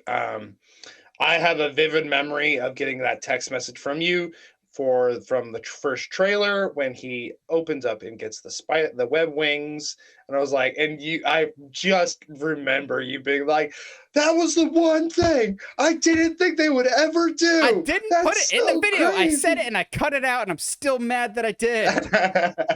But it's such a fantastic introduction to Tom Holland's Spider-Man. Absolutely.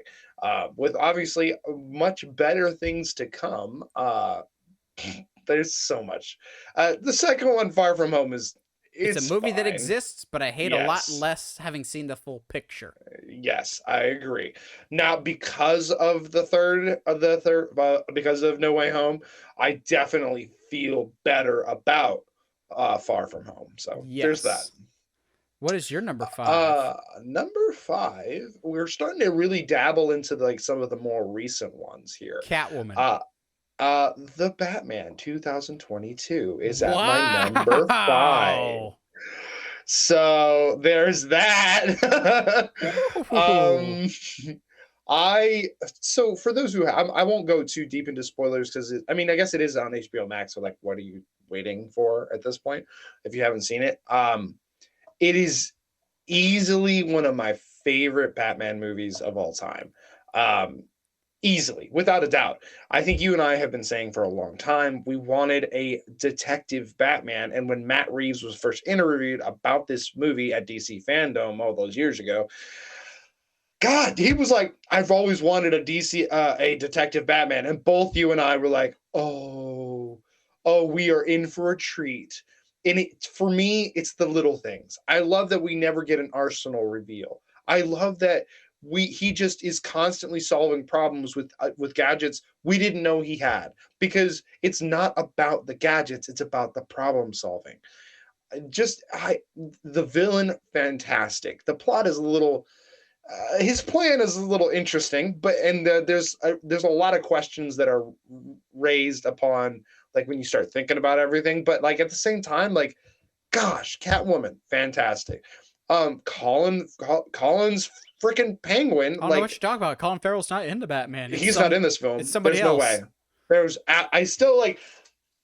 I've seen the makeup breakdowns. I've seen the layering. I've seen it all. That is not Colin. There's just no way.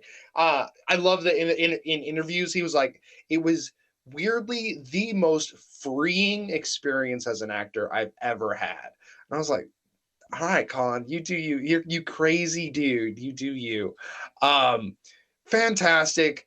Batmobile like that reveal towards the end of the film, fantastic. I love that the trailers showed us just enough to we're like, okay, cool, so this might happen and this might happen. And for the most part, I think all of us were right about the plot of the movie, but it unfolds in a way that I don't think any of us expected. And gosh, it's just so gripping and fantastic to watch. There's also something with the Batman that I wish we got from more superhero movies, and I love the Batman more so for doing it. And it's heroes saving civilians. It sounds so simple, but so often with superhero movies nowadays, it's we've got our own stuff. Like the villain wants to just take out the Mm-hmm. hero, and that's it. And the hero's only really preoccupied with the main mission. I love seeing Batman get down into the water when everyone's afraid, lighting the flare and being the leader of all these people. Mm-hmm. Also, I did not catch this detail the first time that I watched it, and even the second time until somebody pointed out in like an Easter egg video. That happens at like 8 or 9 at night, that the power goes out and everything's crashed and Batman leads people away.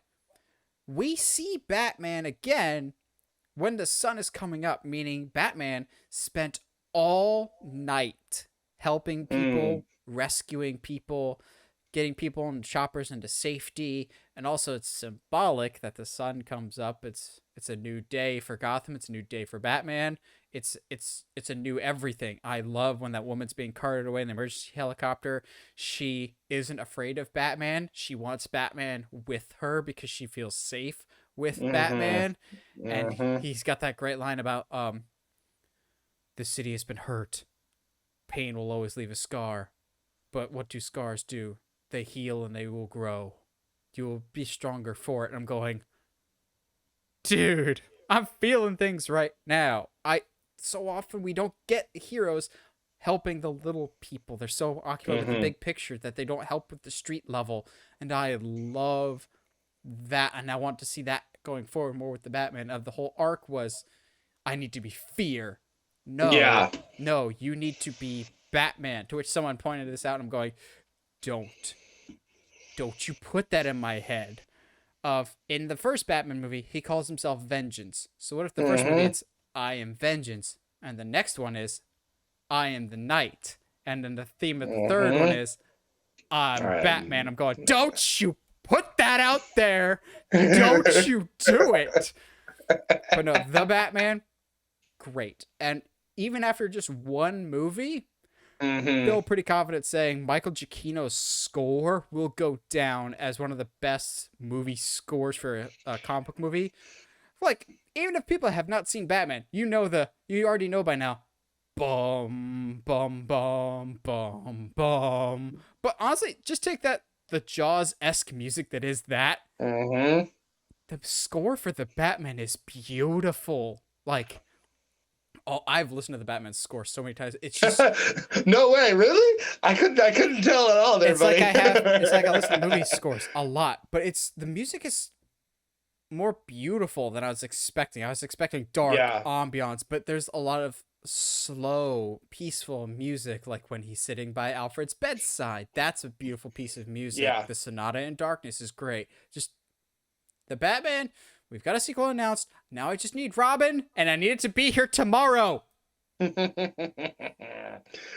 Soon, my friend, soon. Not soon All enough. right.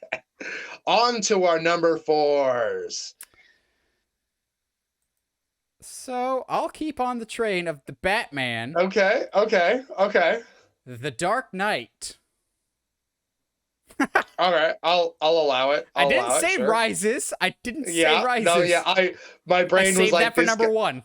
Oh boy, I legit would like quit the call. I'm not even gonna lie to you. No, Dark Knight Rises is it's a movie that exists. That honestly, it's one of the movies I've seen the most in theaters. But that's a whole long story for another day. The Dark Knight, on the other hand, Yeah. it's one of the strong contributing factors to why this podcast exists today. Dark Knight was like for a lot of people, Dark Knight was the movie that got them into movies. For a certain generation, it was Star Wars. I feel like for our generation, a lot of people gravitated towards the Dark Knight. Not just me, but a lot of people were like, "Wow, this was not what I was expecting." It was so much more. The Dark Knight revolutionized what comic book movies are. It's not just Batman versus Joker. It is what is the value of one individual trying to take down a whole mob? Can anyone be truly good in the world? Is there a little bit of gray area? Are other lives worth it if it means saving even more people at some point? These are real heavy questions that are asked in a Batman movie. The only issue is, if you want to call it an issue, and I know Josh and I have talked about this before, of Heath Ledger's performance is so good, it does tend to overshadow the rest of how good the movie is. Poor Aaron Eckhart delivers an amazing performance as Two-Face, but unfortunately, everything gets drawn back to Heath Ledger of just like, he's so great, which he is, but everything else is great too. Let's not forget one of the greatest lines in any movie ever. So let me get this straight. You think that your client, the richest, most powerful man in the world, spends his nights pounding criminals to a pulp, and your plan is to blackmail this person? Good luck. Like, come on, man. Only Morgan Freeman could have delivered that line. Christian Bale is, for the time being, my favorite Batman. The only reason I say that and not Pattinson is because Pattinson has one movie so far. Just give him. That's fair. Just I'll give him give you another that. one. I'll give you that. Just give him another one. He's already well on his way by spending most of the time in the suit. The Dark Knight is something special. Changed my life, so it'll always be in the conversation somewhere, even if it's not in the top 3. Yeah, no, I agree. It definitely finally brings us a version of Joker that is not. I'm not going to use the word realistic. No, don't care. I'm going to use the word not. He's not goofy. Like as kind of scary as Jack Nicholson's could be, he's still pretty goofy. He's still like he's still comic booky. Whereas there is no real, to a fault in my opinion, no real comic nod to Heath Ledger's Joker. Aside from he wears a purple suit, he has green hair, he has clown makeup, he's kind of crazy. Which aren't really like, it's not really a nod to the comics, but the character wise is what he is. So he's definitely a Joker. But this movie's fantastic. I always still to this day pop hard to the Sonar stuff. The only time we'll ever get white eyes. Yeah, that was like the only time. Still cool stuff. Gosh, just such a great film. Great times. I have fond memories of it, and obviously Rises had a tough act to follow when it comes to it. Everyone had big expectations. And unfortunately, I don't think that's why Rises is bad. But yeah, Rises is not anyway. a sequel to The Dark Knight. It's a sequel to Batman Begins, so to Yeah, speak. And Dark Knight absolutely. just kind of fits in there, but it fits in really, really well. That entire trilogy is so well cast. Yeah, I'll give Rises that. While Well, I'm not except a for fan Marion of, Cotillard. yeah, well, but like, Her Talia sucked. yeah, but like, if we had more time to realize that she was Talia, I think I don't Oh know. no, I I knew don't it was know. Talia going into the movie. Unfortunately, Yeah, and like Tom Hardy again was so well cast, but like they did weird things with him. You know what I again, we've mean? said it before. If Warrior version of Tom Hardy was Bane, oh gosh, y'all would be pooping yourself. Because there's a look in Yeah, Warrior when he knocks out a guy that he basically has murder in his eyes. I'm like, that's the Bane I wish we got. yeah, absolutely. But that being said, Dark Knight easily is the movie that solidified everybody's opinion about, well, I'm going to say like 80% of the casual movie going audience that Christian Bale is Batman for a For lot of now. people. And I for now, but I can't blame them for that. I don't completely agree, but I think that's very like pound stone headed of you of Yes, you're an people that Adam say West that. person. Oh my, okay. I'm going to bring this up and then we'll move on. But did you see Corridor Crew's video Yes, where the they Batman with the replaced? Batman 66. Yeah, dude, it's so great. I've watched it multiple times. It makes me laugh every single time. So what's All your right, number 4? Spider-Man: No Way Home is my number 4. Um, Fantastic. I feel like it might be higher on yours. I'm not Not gonna. if I'm not gonna tip my hand, but I if it's not higher on your list, then it's not on your list. At least in my perspective. Um, so Spider-Man: No Way Home, fantastic, one of the best movies that has come out this year.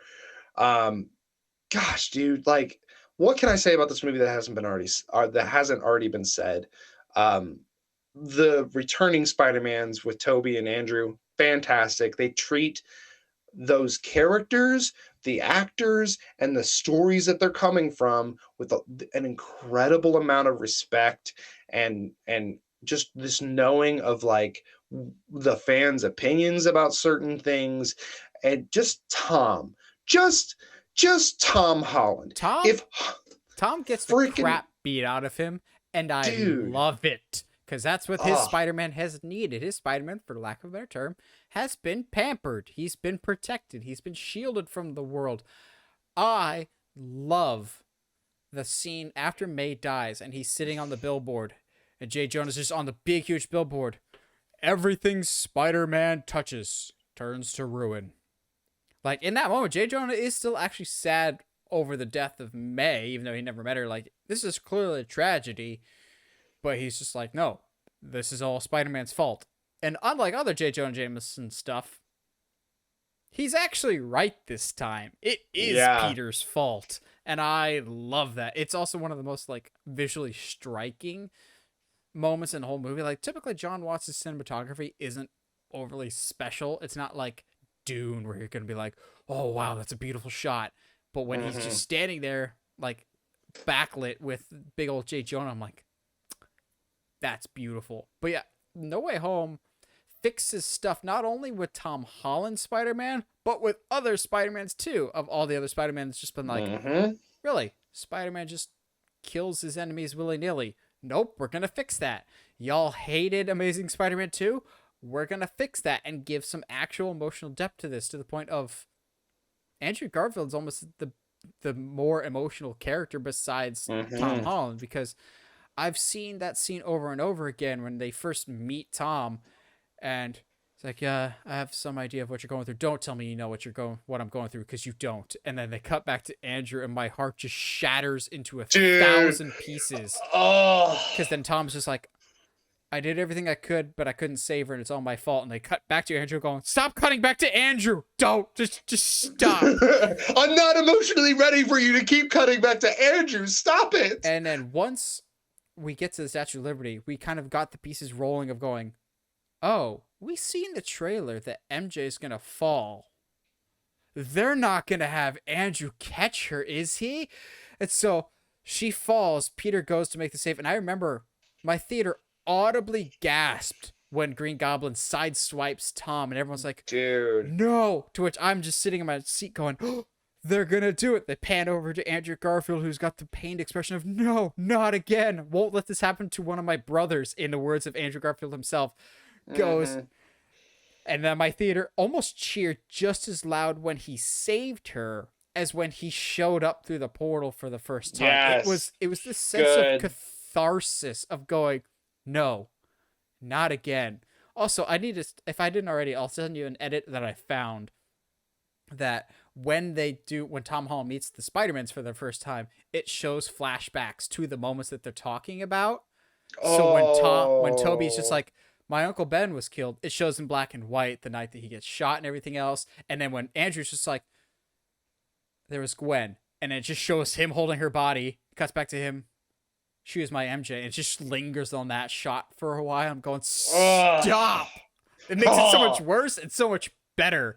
But No Way Home. Like, dude, and like his little line there, that whole scene, Andrew's dialogue makes me want to go. No, like I want that movie. Give me that movie, please. I just don't want you to end up like me. Like me. I stopped pulling my punches. I got bitter. Dude, please, yes, give me that movie. But he's already denied Sony, so whatever. That is probably for the best. I don't want to ruin that legacy. Oh no, not at all. But then Tom, at the end, is the Spider-Man that we knew and love. The greatest plot twist in recent comic book movie history is, plot twist, Homecoming wasn't his origin story. This whole trilogy was a Spider-Man origin story. I'm going, you had a plan! I'm sorry I doubted you! You had a plan! Because the minute May gets up and goes, my mission? No. You have a responsibility. And with great power must also come great responsibility. And that moment, my whole theater, the light bulb went off going, oh, this is what they've been gearing up for. Now, granted, I will still die on the horse that Happy should have been the one that says that line, and Happy's the one that dies instead, because he's been around longer, but... Dies on the horse. I don't think that's... I don't know. That's the phrase, my dude.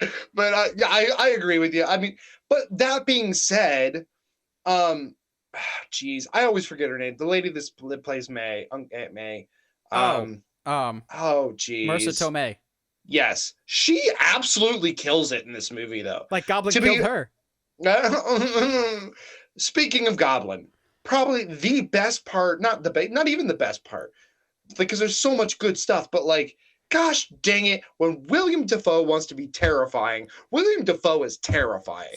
Like, poor Peter Parker, strong enough to have it all, but too weak to take it. You're going, he gonna mess you up, boy. When he's like, Peter's like got him against the wall, punching him, and he just stops and smiles. Oh, dude. And then rock bottoms him through the floor. Through 4 floors. Yeah. There's so much to love about this movie. Obviously, you can nitpick things here and there as far as the time travel and the way the spells work and blah, blah, blah. But like, well, in defense of the spells, it was not supposed to be Ned.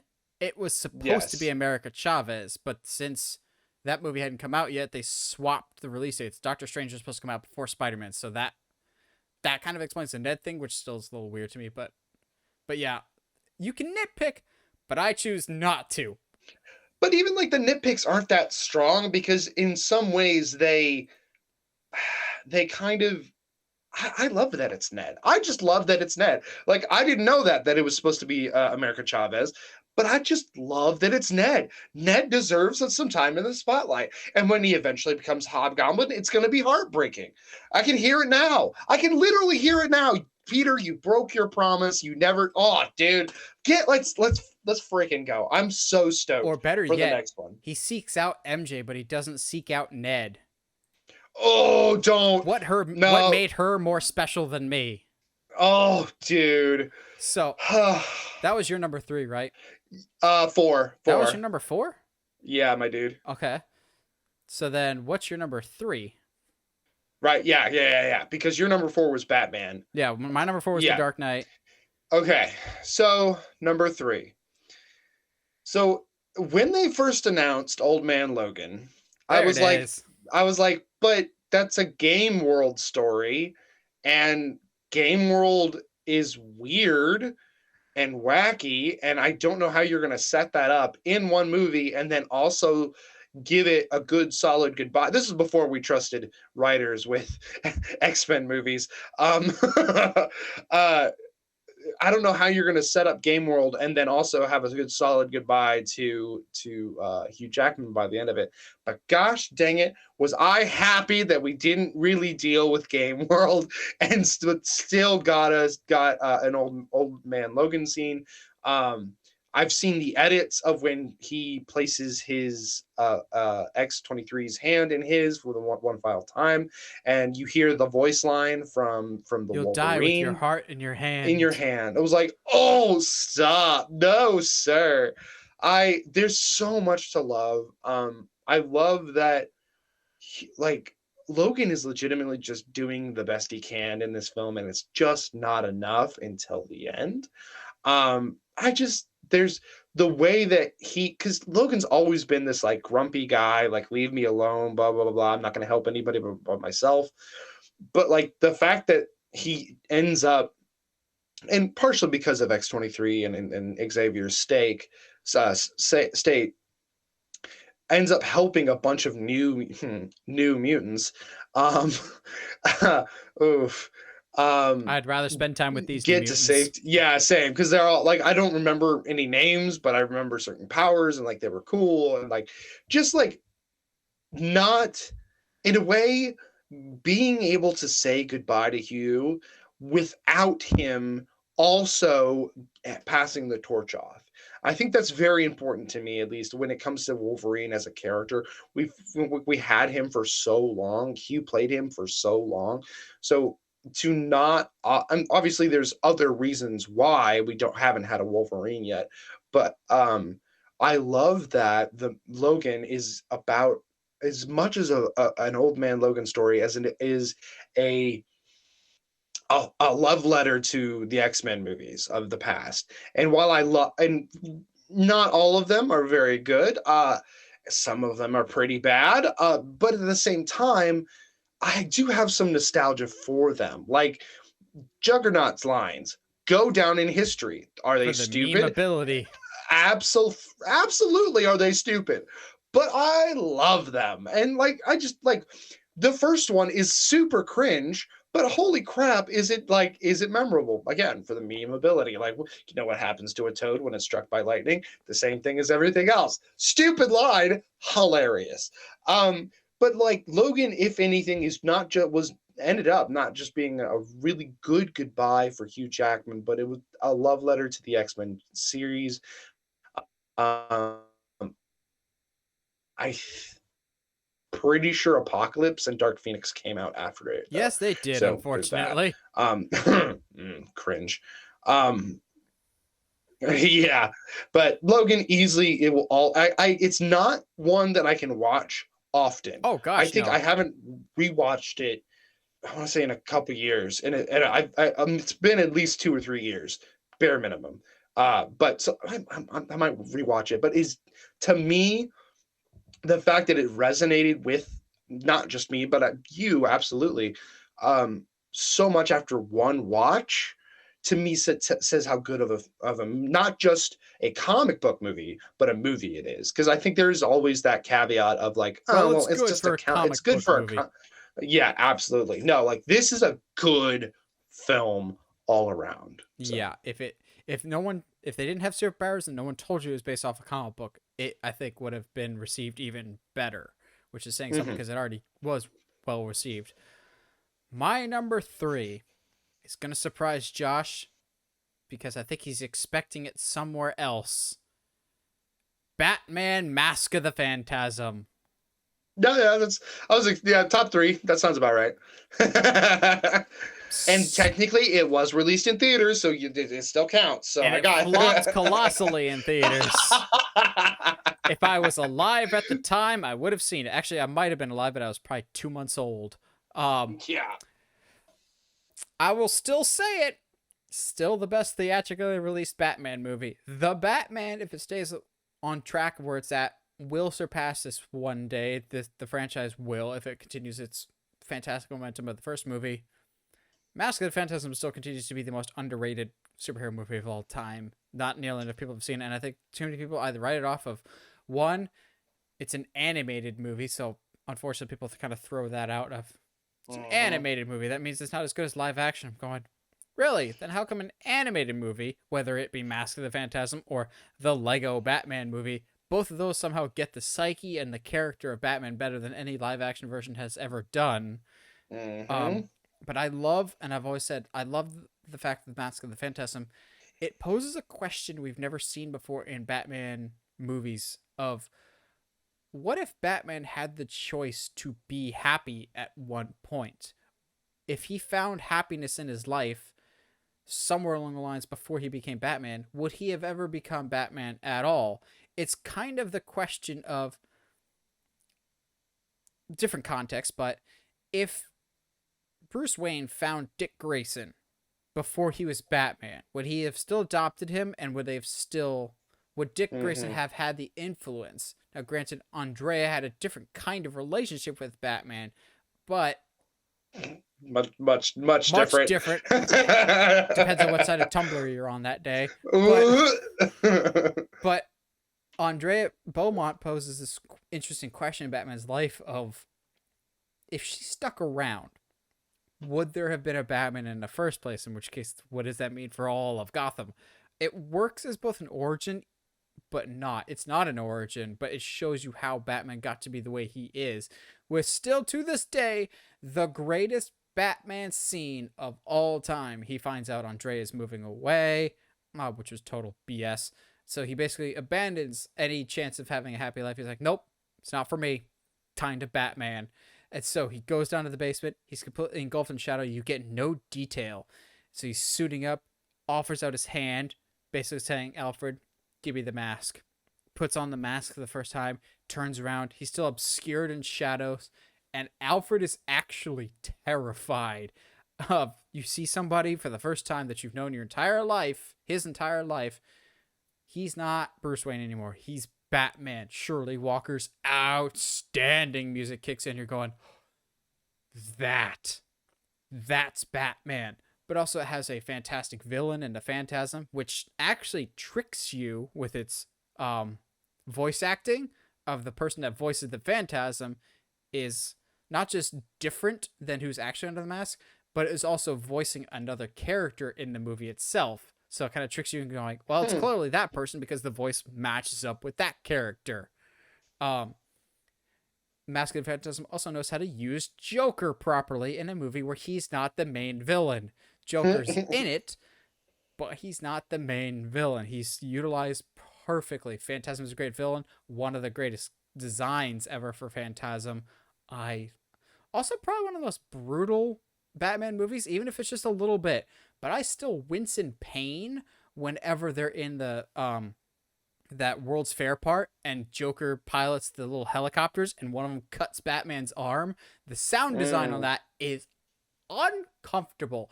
And then Batman punches Joker and knocks some teeth out, and the sound design on that is uncomfortable. Mask of the Phantasm, I've beaten this horse to death. I've beaten it so hard that maybe someday the horse will come back to life via defibrillator, but then I'll just beat it again. This metaphor is getting away from me. Let's move on. See, the thing is, I can totally see that Mask of the Phantasm making that kind of story happening to Battinson. I think giving Battinson that opportunity to be happy would be very, very interesting. And in Scarlett a way, Johansson as Phantasm. I don't hate that. I don't hate that at all. Yeah, that'd be done. Sure. Okay. or Ana It'd de be interesting to Armas. say the least. I mean, but technically he did have, I mean, he didn't really have that opportunity with Catwoman. She wasn't really promising happiness, just more like a different lifestyle. You know Also, what I like, mean? did I get the sense uh from Batman and Catwoman in The Batman that Batman was way more into her than she was into him? A little bit, yeah, a little bit. He's And he's that's just and that's sipping for fine. Catwoman, basically. We all are simping for Catwoman. We're gonna be real here. No, we simp for Let Colin Farrell. Colin's not in that movie. I don't know what you're talking Recurring about. jokes. We got him. Got him. Not we don't have much else, but we're coming here for the recurring jokes. Number 2, baby. Let's go. We're in the final stretch here. You will not be surprised at all by my last 2. TMNT from 2007. My number 2 is The Crow, starring There it is. Brandon Lee. There it is. Like, obviously, it is to me the lowest budget film on this entire list. Was not given a very large budget. The tragedy of the death of Brandon definitely looms over it still to this day. Whether that's warranted or not, that's discussion for another day. But what a wonderful take on the revenge story. What a wonderful way to make your character an anti-hero, but not an anti-hero because he's like a shady person. Because the oh geez, what is his name? I forget. Fun boy. No, the Crow, his actual name. Oh geez. Eric Draven. Yeah. There it is. There it is. Eric is like legitimately a really good dude. He is not blemished at all. And what he's doing is in the film is literally only because the Crow has brought him back to life for that purpose. And the revenge is absolutely warranted. I love that they at no point try to give you any redeeming qualities about the villains. While that is like very straightforward and kind of like, okay, cool. But like, no, like these guys, they're not good people in any way. And I love that. And the movie definitely tries to dabble in some of the comic stuff with the supernatural and when it comes to their villains. And like the overarching villain does kind of come out of nowhere towards the end of the film. They kind of introduce him, but he's not really that big part of the story until he's like, and his motivations to getting the Crow aren't exactly like very clear, but it's also like from the really early 90s, and like I'll give it a pass. But it is easily like one of my favorite comic book movies of all time. It's the only comic book character I've ever done a Halloween costume on. I was Eric Draven Why for am I Halloween. not surprised? Back when I had actual back when I had hair. I'm now just picturing that long hair. I just can't see it. Yeah, man. dude. It was funny because I remember showing up to a party and everybody was like, who are you supposed to be? I was like, the Crow, Eric Draven. Why does nobody get me? I'm gonna go home and listen to My Chemical Romance CDs. Let me hike up my second belt. That's attached to my wallet somehow with a keychain. Yes. I'm gonna have my big old Jenko jeans. Mom, give me a ride home. Like, yeah, that was absolutely that time in my life. No one in youth group understands. My youth pastor hates me, and I don't know why. Probably. Yeah, probably. Josh's troublemaker name. I was, dude, I have always been a troublemaker, and it is my best quality. That's what I tell myself when I'm sleeping alone. All right, buddy. What is your number 2? Well, like my movie, at number 2, it looks like Josh has no end game in his life. Oh, boo! I mean, you're not wrong, but boo! Avengers Endgame is my number 2. For a while there, Captain America: The Winter Soldier was my favorite Marvel movie of all time in the MCU.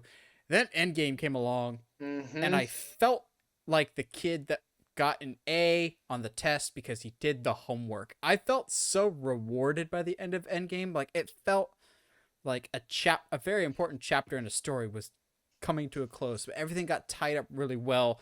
Really great callbacks to previous things. Um, but all that being said, it's a good story. I've liked time travel movies. I know they're not for everyone. Back to the Future 2 is my favorite of the series, even more so than the first one, because I like the aspect of going backward and forward in time. I like that with Avengers. I know some people accuse it of just being a best of movie. Yeah. Like, the MCU plays its greatest hits. I'm like, well, the hits make me happy, and the hits keep coming because they don't stop coming and they don't stop Don't coming. stop coming. And I like the best of hits.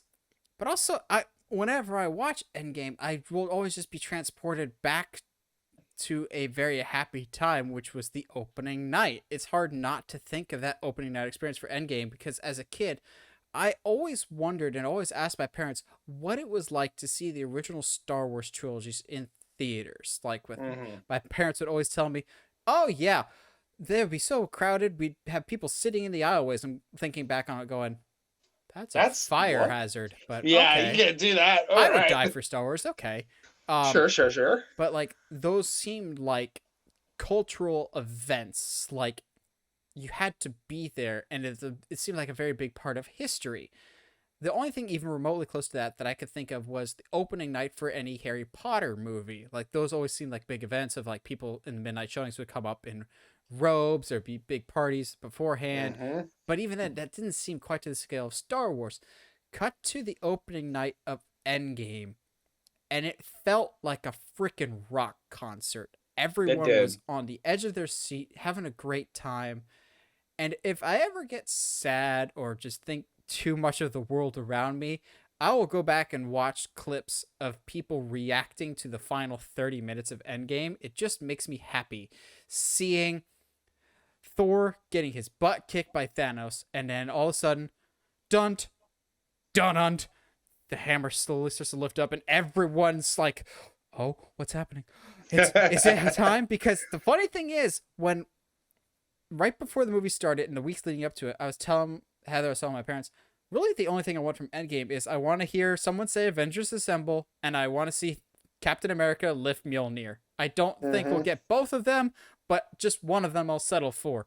I had no idea that it was going to happen, so the hammer starts lifting up. I'm going, are they going to do it?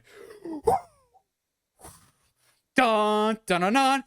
Everyone cheers the loudest I've ever heard. I don't remember if I did or not, but I'm pretty sure I leapt up in my seat and just stood up and cheered. I was so ecstatic and going, finally, it The happened. Rock I has feel come back. vindicated. And then we've talked about it before. It's a wrestling match. The hero, the babyface, gets a comeback. They knock the bad guy off their feet, and then the bad guy squishes the rally. And then you're like, well, we're screwed now. That was Captain America's best shot. And now Thanos brings his whole army down. And as we talked about a few weeks ago, in the best shots in movie history, you've got this gorgeous shot that personifies what Captain America is. You've got this one man who has the low ground. He doesn't even have the high ground, but the one ray of light is shining on him while he's got this whole army staring up against him. That's where he should have said, I can do this all day, tightens the shield, but we didn't get that. And then you hear, Cap, can you hear me? I didn't hear that first line. I don't know why. I think just didn't hear it. So it didn't process in my brain who was speaking. And then you hear it again. Cap, can you hear me? It's Sam. And I remember there was kind of this delayed reaction in my theater of everyone's going, oh, cool, it's Sam. Sam was one of the people that got dusted. And then the thing opens up. Boom. Bum, bum. Out comes Black Panther just going, oh, Thanos, you gonna die, son. And then the Avengers music comes in. More stronger. I know words clearly. Stronger and more powerful than it's ever come in before. Like when you hear the Avengers theme when the 6 of them gather in 2012, that was cool. but the music keeps building and building and building and crescendoing, and you're just going, cool, more and more people. That's Valkyrie on a Pegasus. That's Pepper Potts in a suit.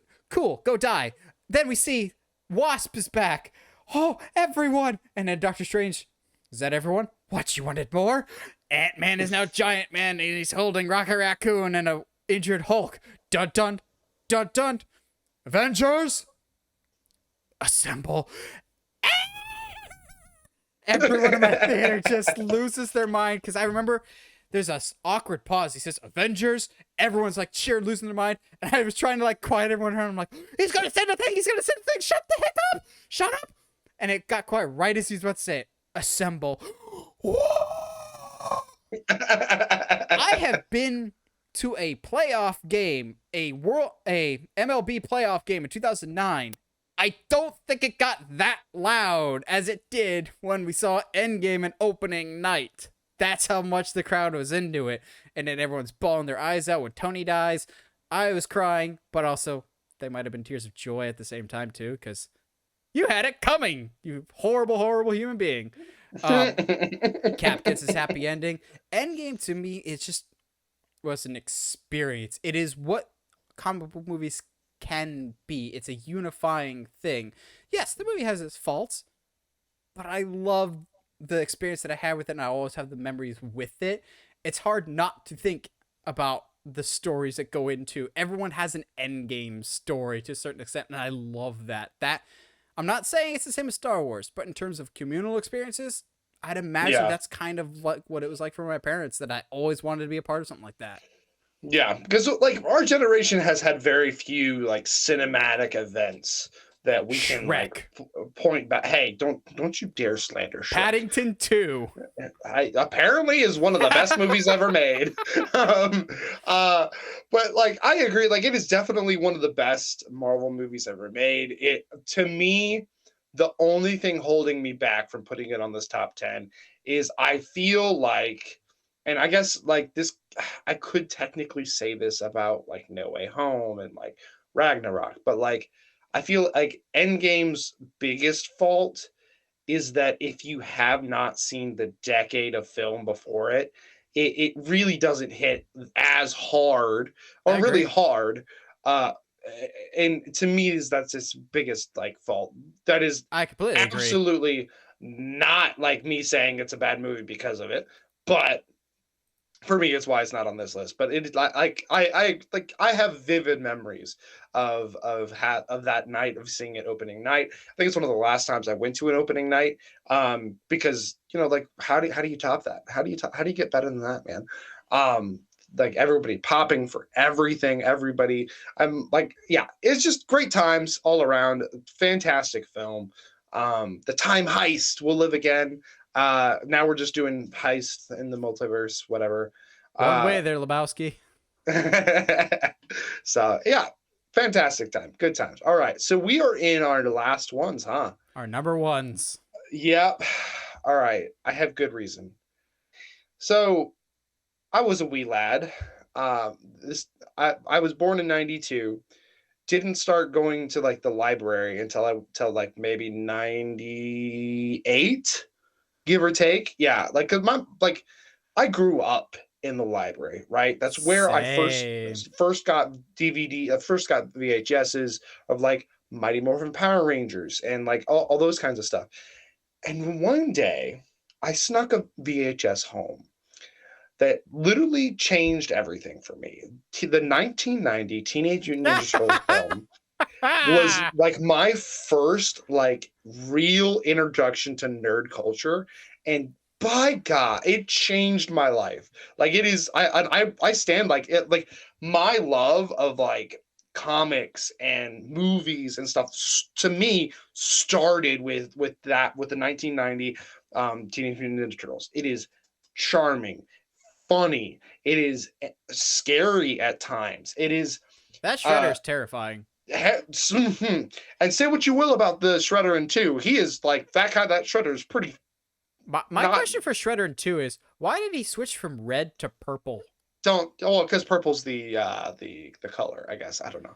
And They has a went with, different helmet now. yeah. We won't talk about Secret of the Use, because somehow 3 is better than 2, and No, it is not. nobody's willing to have that conversation. No, because Yeah, I would no, it's rather have absolutely better. I would rather have Absolutely Kino, better. the annoying pizza guy, than seeing Michelangelo give a small child mouth to mouth. Oh God, yeah.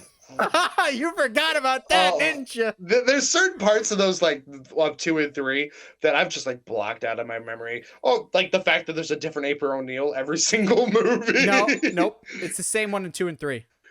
That doesn't matter. They 3 still also has the changed. grown men in diapers running around the turtle cave for half the movie. So yeah. So anyway, so the first one, the dynamic between Casey Jones and Raph, fantastic, classic, incredible. The just like your introduction to April, who would have been very easy. April's one of those characters, looking at you, Michael Bay, to turn her in just to this damsel in distress, and that's all she does. And she's not that strong of a character. She's just there for the origin story of the turtles. This original, like, the turtles aren't who they are in this 1990 film without April. They do not have a home. Darn good journalist. Absolutely. She's the one dogging the police for everything. But even then, they wouldn't have had a place to stay. At all when they get pushed out of the sewers, and then obviously because they have to meet Casey, and then Casey gives them a place to stay there. But like, April is absolutely pinnacle to the turtles in this film, and I love that. Splinter would have, especially as an animatronic creature, would have been very easy to be extremely creepy. And there are some shots that are, if you take them out of context, are rather uncomfortable, because he looks like a giant rat. He absolutely looks like a giant rat. And sometimes he's wet. And times you're like, I don't understand why you're wet. And that makes me uncomfortable. I don't want to think about that. But like, he's also like top tier father, top tier master in this movie. Like, I just, you are everything filled with rage, my son. Dude, like, everything about this is, to me, peak Teenage Mutant Ninja Turtles, and everything that has come since has just been trying to get back to how good that this movie was. I think the closest we've ever gotten is that movie TMNT, which is criminally underrated, fantastic. But like, this movie started all nerd stuff for me. Like, I hear the joke in your head of like, well, have to do with animals, much like Red Bull. No, but, April is still a human. We'll let you pass on that one. Now, if you said something about Venus de Milo, then we have issues. No, we're not talking about Venus. Or that Triceratops one from the animated series. Ooh, no. So anyway, that Triceratops one always kind of reminded me of Sarah from Land which is Time. Like, which hit me weird in the head. Like, it hit me weird in the head and the heart. Like, was I attracted to Sarah in Land Before Time? No, that's not a thing. I'm not attracted to this one. No, stop it. No. You've never had that conversation with yourself? Just me? Got it. Okay. All right. Sounds good, buddy. Do you want me to take the shovel out of your hand so you don't keep digging yourself further?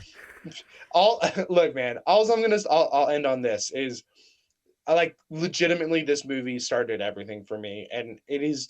So this is who we blame. This has held up so well. Like, I think watching it now, I mean, you can kind of tell that it's from the 1990s because it is dated, but like, nothing looks bad. It's got its own. It's got a very distinct style, which I think makes it timeless. Yes, I think absolutely. It ages it a lot better. Also, you just got that terrifying Shredder. You are here because the outside world rejects you. I'm going. Okay, you are terrifying. Yeah. Also, I love the symmetry. It's like poetry. It rhymes. That my number 10 is your number 1. We've come full circle in this. Yeah. I literally, when you said this is my number 10, I was like, oh, this is gonna be great. I love this. Symmetry is nice. We're the Wes Anderson podcast here. Symmetry. we're gonna start changing from black and white to color again. Change Nothing our but aspect stripes, and ratios. all of our stuff is symmetry. Our podcast is not going to be in a 4:3 aspect ratio, except when Josh is talking, in which case it's going to be 16:9. Then it's Bro, how funny would that be to set that up like as a podcast? no, I like that. no. I understand. Absolute nightmare to do, but like just like idea of that is very funny to me. So my number one, when I was making my list, I was just like, really, do I want to put this as my number one? Am I sure? Am I really positive? Above Endgame, above Homecoming, above Mask of the Phantasm, movies that I've stood on my soapbox praising basically since the founding of this podcast, going, this is probably going to come back to bite me in the butt later, but I'm going to stick with it for now. My number one, Spider-Man No Way Home. Atta boy, yeah, okay. I was like, if it's not at this point, if it's not your number one, it's just not on the list. Like, and I know let's some go, people buddy. will be like, well, yeah, because of the cameos. It's different this time because the cameos actually are there to enhance the story. It is past Spider-Man's coming to teach our current Spider-Man going, I don't want you to end up bitter and broken like me. I don't, and and Tobey Maguire being the older brother, just being like, I've been here. It's okay to mourn, but we got to save them all. That's what we do. And I love that he says that line, we got to save them all. It's what we do. When referencing his villain, the Green Goblin, like, and the one that he would end up being there when he dies. Like, he has firsthand experience about that. But leading up to it, I can't remember how many podcasts we talked about our dislike of what the MCU was doing with Spider-Man, making him an Iron Man Jr., basically just going, well, Tony's not around, but someone's got to push those merchandise sales through the roof. Spider-Man, it's all on you, buddy. Good luck. And we were lamenting that doesn't feel like the Spider-Man we knew and love. It feels like it's missing out on the core elements of the character. It was there a little bit in Homecoming, but they still leaned too heavily in the Tony Stark stuff. When in reality, those are just training wheels for the Spider-Man to end up being the Spider-Man that we know and love. It's still, for the first 2.5 movies, it's this untrained, raw kid that wants to do good, but he's so afraid of failing that he's totally comfortable being in someone else's shadow to kind of hide behind that. So each Spider-Man movie is part of this greater arc to him becoming the Spider-Man we know and love. Homecoming is there of, okay, I need to realize that the suit isn't what makes me special. I am what's special. I need to accept that. While I don't think it's always executed the best, Far From Home is about him trusting the Peter Tingle, which comes into play heavily in No Way Home. It's about trusting himself and also being cautious about the world around him. Also setting into motion that the world knows who he is because of Mysterio. Without that, he wouldn't have to have the world's memory erased. And you can talk about the logistics of that all you want.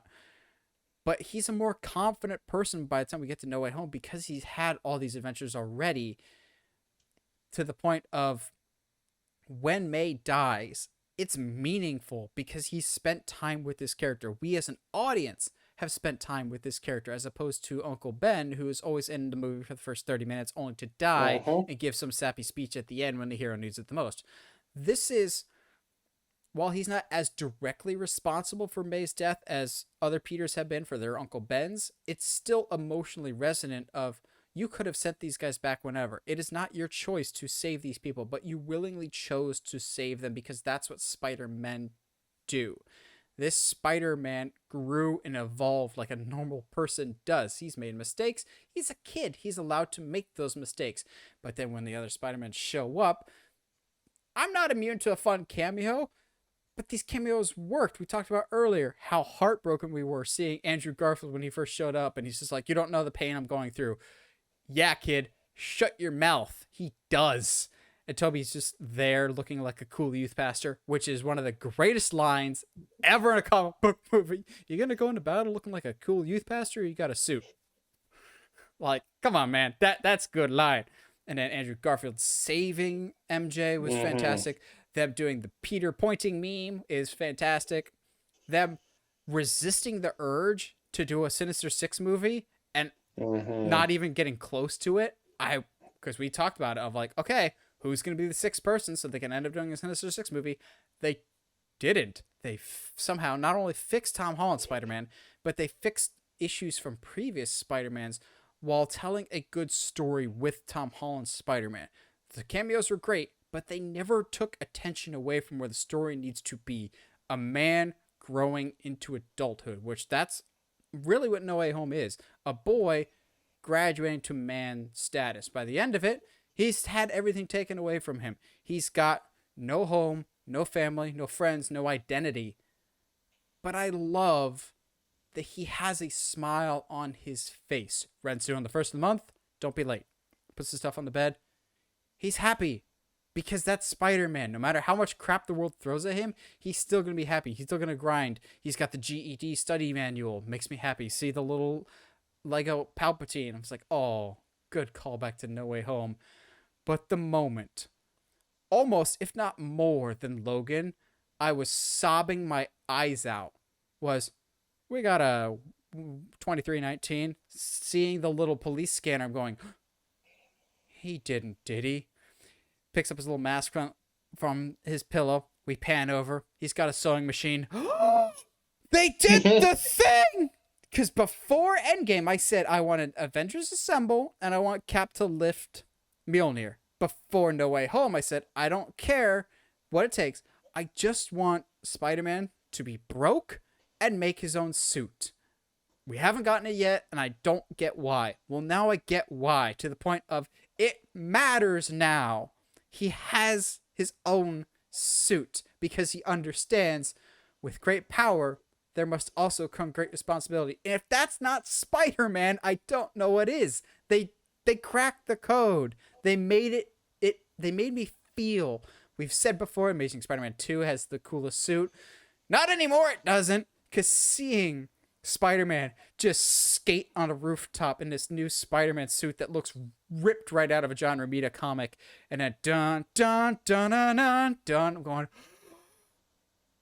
I was genuinely sad when the movie ended because I wanted it to keep going. I wanted to spend more time with my friend that is Spider-Man. I'm going, I need more. It was one of those comic movies that as soon as the movie was done, I was like, all right, what are showtimes? The fastest showtime for tomorrow morning, because I need this again in my life as soon as humanly possible. I've made no secrets about how much of a Spider-Man fan I am. This was the Spider-Man I always hoped Tom would be when he first got introduced in Captain America Civil War, when he was funny, bantering with Falcon and Winter Soldier. We finally got to that point. But now that we've been on the whole journey, we understand why it took so long to get there.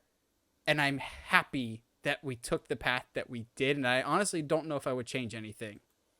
Yeah, no, absolutely. Because as much as, and I think we kind of talked about this briefly whenever I brought it up earlier, as much as I don't like Far From Home all that much, it has its place in the story. It's that awkward middle point. It's that, hey, like, we've got to have these conversations before we can get to the other ones. Fantastic. Far From No Way Home is just so good. Will always be good. I think at this point now, we've gotten everything that we wanted, basically, out of a give or take, maybe not villain wise, but like checking boxes in Spider-Man movies. Oh, in like, Spider-Man movies. I thought you were about to say in comic book movies. I'm going, oh, no. well, I would still like a good Sinister Six. Nah, oh, well, a Sinister. Technically, we haven't had a Sinister Six, but yes, I agree. No, but like in a Spider-Man film, we got the spider signal. We've got the spider web signal wings. Needs to make a comeback. He's broke. He's making his own suits. We've got the spider meme. Like, dude, if we get a spider bike at some point, I will absolutely I will laugh so hard because. Yes, please. No, you can shake your head. Why does he need a bike? He doesn't need a bike. He can swing through webs. He's not fast enough. He's not fast enough. As much as I like the Drake Bell Spider-Man, why does he drive a bicycle on webbing? Why? Besides toys. I mean, obviously toys, duh. But he is Spider-Man, not a rescue hero. Rescue hero. Bro, don't get me down that rabbit hole. um, so most of my puzzle solving ability comes from that show, and I don't know why. Rocky Canyon But for president. He had a I grapple hook. God, that's God, okay. No. We're not going down a Rescue Heroes tangent. We're just not That's what's next happening. week. How to book a live action Rescue Heroes movie. Say less. And they Say all less. they all have gigantic boots. Dude, I see no issue with this. Absolutely. Jessica Chastain is Wendy Waters. Oh no. Oh Tom no. Selleck no, is no. Billy Blazes. I almost I kind of want J.K. Simmons as Billy Blaze. Yes. Absolutely. There's so many castings we can do. Oh no. This is okay. That's gonna be too niche. We're not going down this rabbit hole. We're not going down this rabbit hole. We're talking about Spider-Man No Way Home. Fantastic movie. We've checked all our boxes at this point. Now, give us Venom, give us Rhino, give us Scorpion, now we can actually get into like the really cool stuff and some really fun stories. Maybe not do Craven for now. Yeah. Oh wait, that's happening? Oh no. Yeah. Well, what do you guys think? What are your all-time favorite comic book movies? It could be either Marvel, DC, or independent like Ninja Turtles. Let us know in the comments below. We always like hearing from you guys. And as always, if you like what you hear and you want to hear more, subscribe to us to whatever audio platform you're listening to us on, whether it's iTunes, Spotify, Google Podcasts, or YouTube. And if you haven't already, subscribe to us on YouTube. Help us get to 700 subscribers. That's our goal for the end of the year. We're almost at 600, so help us get to that goalpost first. And as always, stay sharp, movie guys and gals.